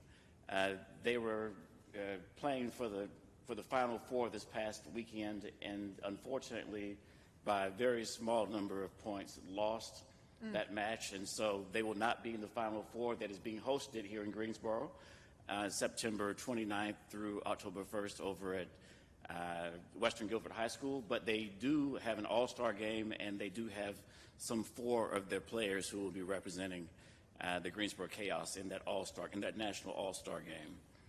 The autonomous vehicle, that is awesome at A&T, that technology. I mean, from the time frame that they envisioned it to they put it in place, it was just a very short period of time, and it's a very useful tool to get those students and us and other residents from campus into downtown. And I've actually saved the best for last. This past weekend, my beautiful wife and I, Olympia, celebrated our 40th wedding anniversary. Thank you. Absolutely, absolutely. She gets the prize. And we actually spent it here in town because another benefit is that our grandson Hudson spent the weekend with us, and we had him out and about. As a matter of fact, he met Madam Mayor on Saturday, and she convinced him that when he graduates from college, that he's moving here to Greensboro. Yes. So, Madam Mayor, that completes my comment. Thank you. Mrs. Thurm? Okay. Just wanted to wish all that are celebrating a very happy New Year. Gmar Tov for a good fast and sweet fast and a meaningful fast this weekend. Thank you. Mr. Mazzini? Thank you, Madam Mayor. I'm kind of getting used to this cowboy hat. Yeah. I kind of like it. So hopefully everybody, Mr. Manager, it looks real good on you. And I hope everybody will go out and support the Carolina Cowboys at the Coliseum. I know I'm going to take my kids on Sunday and look forward to that. The autonomous vehicle program at North Carolina A&T State University is truly a special program. We started those discussions in 2018 with North Carolina A&T State during the 2030 strategic plan that downtown Greensboro did. And through that, people talked about many modes of transportation. And in 2019, we actually appropriated, allocated, and invested at that time $50,000 from Downtown Greensboro Incorporated to purchase the vehicles so that Dr. Ali could put the best technology in the world on it, coming from his students, his graduate students, to retrofit the vehicles that we got to ride in yesterday. And how cool is that to see it come through fruition? I mean, that was a program that started pre-COVID. And, you know, one of the things at Downtown Greensboro that we wanted to do back in 18, 19, 20, and today is to partner with our universities. And A&T, UNCG, Greensboro College right beside us, Guilford. I'm meeting Dr. Kyle next week, I think. But to partner with A&T, to connect A&T's campus with downtown Greensboro is truly special. And to do it in a technological way, the mayor said it yesterday, we're still tournament town, and I don't want to steal your thunder, but I'm going to because I thought it was really cool. The mayor said we're technology town, and that hit home. And so congratulations to Dr. Ali for all his steadfastness in getting that program done through COVID and everything else. And to Sharon's point, there's a lot of projects that have gotten done over the last 5 years that had supply chain issues that still got completed, including a significant amount of housing. So, but yeah, I'm very excited about that. And so hopefully folks, from 11 to 1, you can take a free ride. I don't care if you just ride it around the loop. It only takes 7 minutes. Ride it, take a look at it. It's really neat. And I took videos where there's no steering wheel, no foot brakes and gas. It was wild, but I felt completely safe. And I encourage folks to take a ride. Thank you. Thank you. Oh, by the way, Hugh and I are going to play golf in a couple weeks. And last week I went to the grocery store. No, I'm kidding. Are we missing something there? Dr. Wells, before we devolve too much. Well, it was exciting being over at A&T yesterday for the autonomous vehicle, and I had ridden in one of them before. I didn't ride yesterday, but it is a new adventure. And I went to the 114th Police Academy graduation yesterday, and it always amazes me of the bravery of someone who would go into that profession. We had 2 young ladies who became police officers yesterday. And police officers, I think, deserve a really pat on the back and to be congratulated, because there's so many things that happen, and especially in my district and Sharon's district, they get a lot of calls. And I get really concerned. Sharon's concerned about the grocery store. Well, we've had that issue for a long time, but I'm really concerned about the homicides that we have in our districts. And it seems as if they're young people who I guess have no hope, and they don't know how to resolve issues, and they just end up shooting each other, and police have to go and intervene in all of these cases. So I just, my hat's off to anyone who would go into that profession knowing that. And I think that's all I have to say tonight. Thank you. Mary Kay? Yes, and Dr. Wells talking about the police academy graduation we went to. This class was kind of small, but the next class, I understand, has 34, 35 in it, so it will be a much larger class. Public safety things. I failed to mention last month about the Police Foundation luncheon. Several of us were there last month, and that's to recognize those officers who have gone above and beyond and have saved lives, things like that. That's sponsored by the Police Foundation. Most of us were at the 9/11 Memorial Stair Climb, and that was very, very, not only well organized, but it's always very emotional when we are remembering September 11th, 2001. So thank you to everyone who was included on that. Of course, the autonomous vehicles, we all got to ride, so that was really a treat, and most everyone's mentioned about all that. I was able to represent the mayor at the Aquatics Center. They had the Learn to Swim Service Award, and Mike Leonard, who's been a long-time volunteer, unfortunately he passed away, but they awarded him the Learn to Swim Service Award posthumously, and that was very touching. Most people in the community didn't even know that he had given all of those volunteer hours teaching children to swim. So that was really heartwarming to listen to his family. So that's all I have, Madam Mayor. Thank you. Just a couple things. We had the groundbreaking for Marshall USA on Friday, and they are an aerospace company. We are their first location in the U.S. They're based out of Great Britain. And they said when they first decided to expand into the U.S., they looked at 100 sites. They went through 100, and we got narrowed down to the last 3, and obviously to the last one. An interesting thing about Marshall USA is that they called it the droopy nose for the Concorde. And so here they are kind of coming full circle, and they're going to be right next to Boom Supersonic. And that was a big coincidence, and it just shows you how things work. You know, I said earlier to somebody, one of my favorite facts about the airport, and this is about 2 years old, so this was before Boom, this was before the Honda expansion, and before Marshall USA, that there were more non-airline related jobs at PTIA than all other 91 airports combined in North Carolina.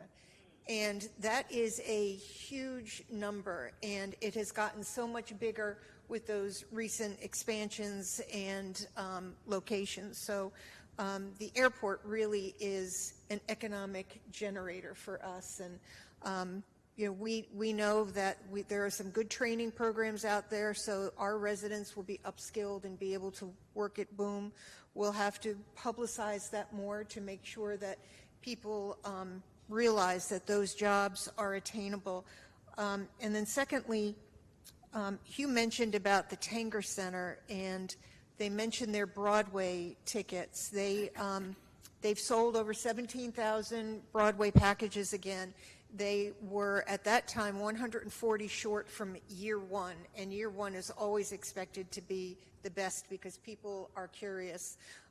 They think that, you know, the first one will be this coming week, but it's possible that we'll be back up to year one, which really says a lot for that facility and a lot for our region, that it really was ripe for a performing arts center like that. And you know, we hear often people say that Tanger is losing money, that we're privatizing the Coliseum because Tanger is losing money. We're talking about a prepared food tax because Tanger is losing money. Well, it has made money for the last 2 years. It has made significant money. It has also put $250,000 a year away for future repairs. It's given $120,000 for the Arts Greensboro. They're now known as, yes, Arts Council of Greater Greensboro, and they have paid off their debt service. Often when we talk about whether or not a place is profitable, their debt service isn't calculated in, but for Tanger it is, and it has made money. And I just want to go on record because It has exceeded our expectations and will continue to exceed our expectations. And the businesses that Tanger brings in when it comes to new restaurants and small boutiques and putting heads in beds really is so important to this community. Mr. City Manager? No, Your Honor. Nothing from me. Thank you. But you can brag again, because at my request, I know that you're going to be out of town the next few days. Oh, yeah, that's true. Yes. Tomorrow, Thursday, and Friday, I'll be joining some of my colleagues across the country to spend some time with Biden administration officials at Housing and Urban Development Department, as well as the U.S. Congress, meeting with some of our senators, Ted Bord, Tom Tillis, and Congressman Manning. Essentially focusing on the missing middle housing, as well as zoning reform, what we can do with regards to incentivizing housing and generating more units. So hopefully we get our message across. And I'm the only one representing North Carolina, so appreciate the opportunity. And you are the only city manager Only in the bunch. city manager, yes. So, yes, so congratulations. Thank you, Mayor. I appreciate that. Mr. City Attorney? I don't have anything tonight. No? Second. That has been moved and seconded. All in favor say aye. Aye. We are adjourned.